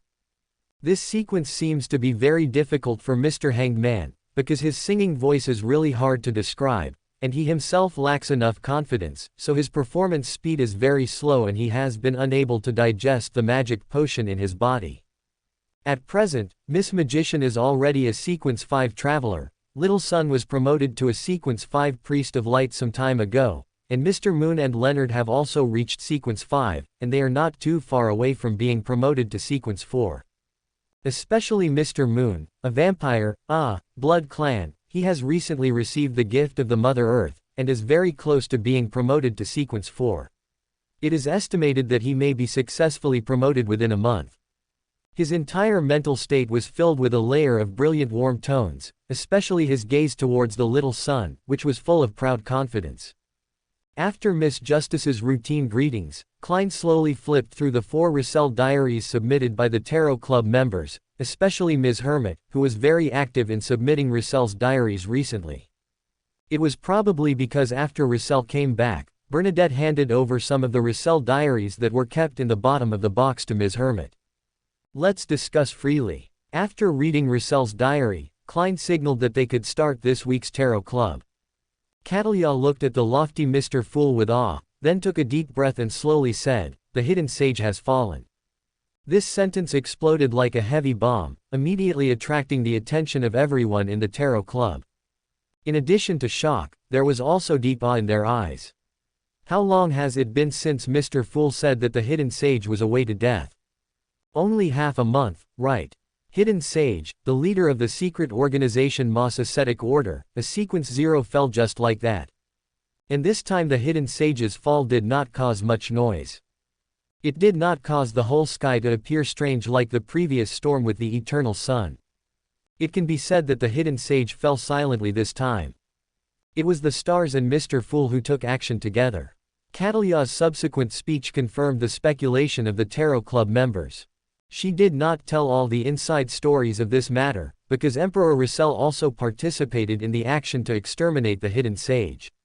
After returning, he deliberately put on airs in front of the Queen for several days. But the news of Emperor Russell's resurrection and return is still secret and cannot be disclosed casually. Another god has fallen. Furs felt deep fear from the bottom of her heart. If it were not for the need to play the role of a Sequence 5 traveler, she would not want to leave the Rorstad archipelago at all. The outside world is too scary. Leonard and Alger fell silent. When they were still on the road of pursuing extraordinary paths, the Sequence 0 existence standing at the end fell easily. They felt inexplicably sad. Hey, the Hidden Sage is just an evil god. How can he be compared with the ancestor Lilith? Emlyn complained in his heart. When the heat of this matter began to dissipate, he deliberately cleared his throat. Everyone, some time ago, I helped the ancestor Lilith and Mr. Fool to connect.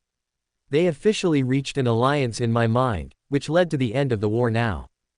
I am the savior of the blood race and the promoter of restoring peace. The ancestor Lilith even gave me a gift personally. I am about to be promoted to the Sequence 4 Witch King. After Emlyn finished speaking, he deliberately glanced at Derek, with a strong provocation and pride in his eyes. Mr. Fool actually quietly formed an alliance with the Mother Goddess of the Earth to end the war and restore peace. With a group of stars on his left hand and a Mother Earth on his right hand, Mr. Fool is really good at playing both sides, and his methods are amazing. The Tarot Club was shocked, only Audrey remained silent. She knew the inside story of this matter very well.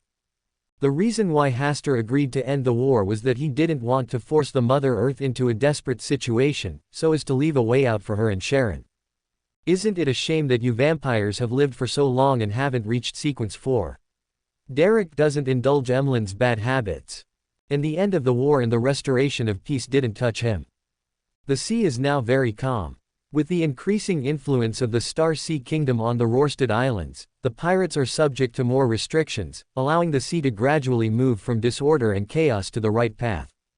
What do you know? Our blood race has a long lifespan, unlike you giants who are short-lived and can only live for 200 or 300 years. Emlyn retorted disdainfully.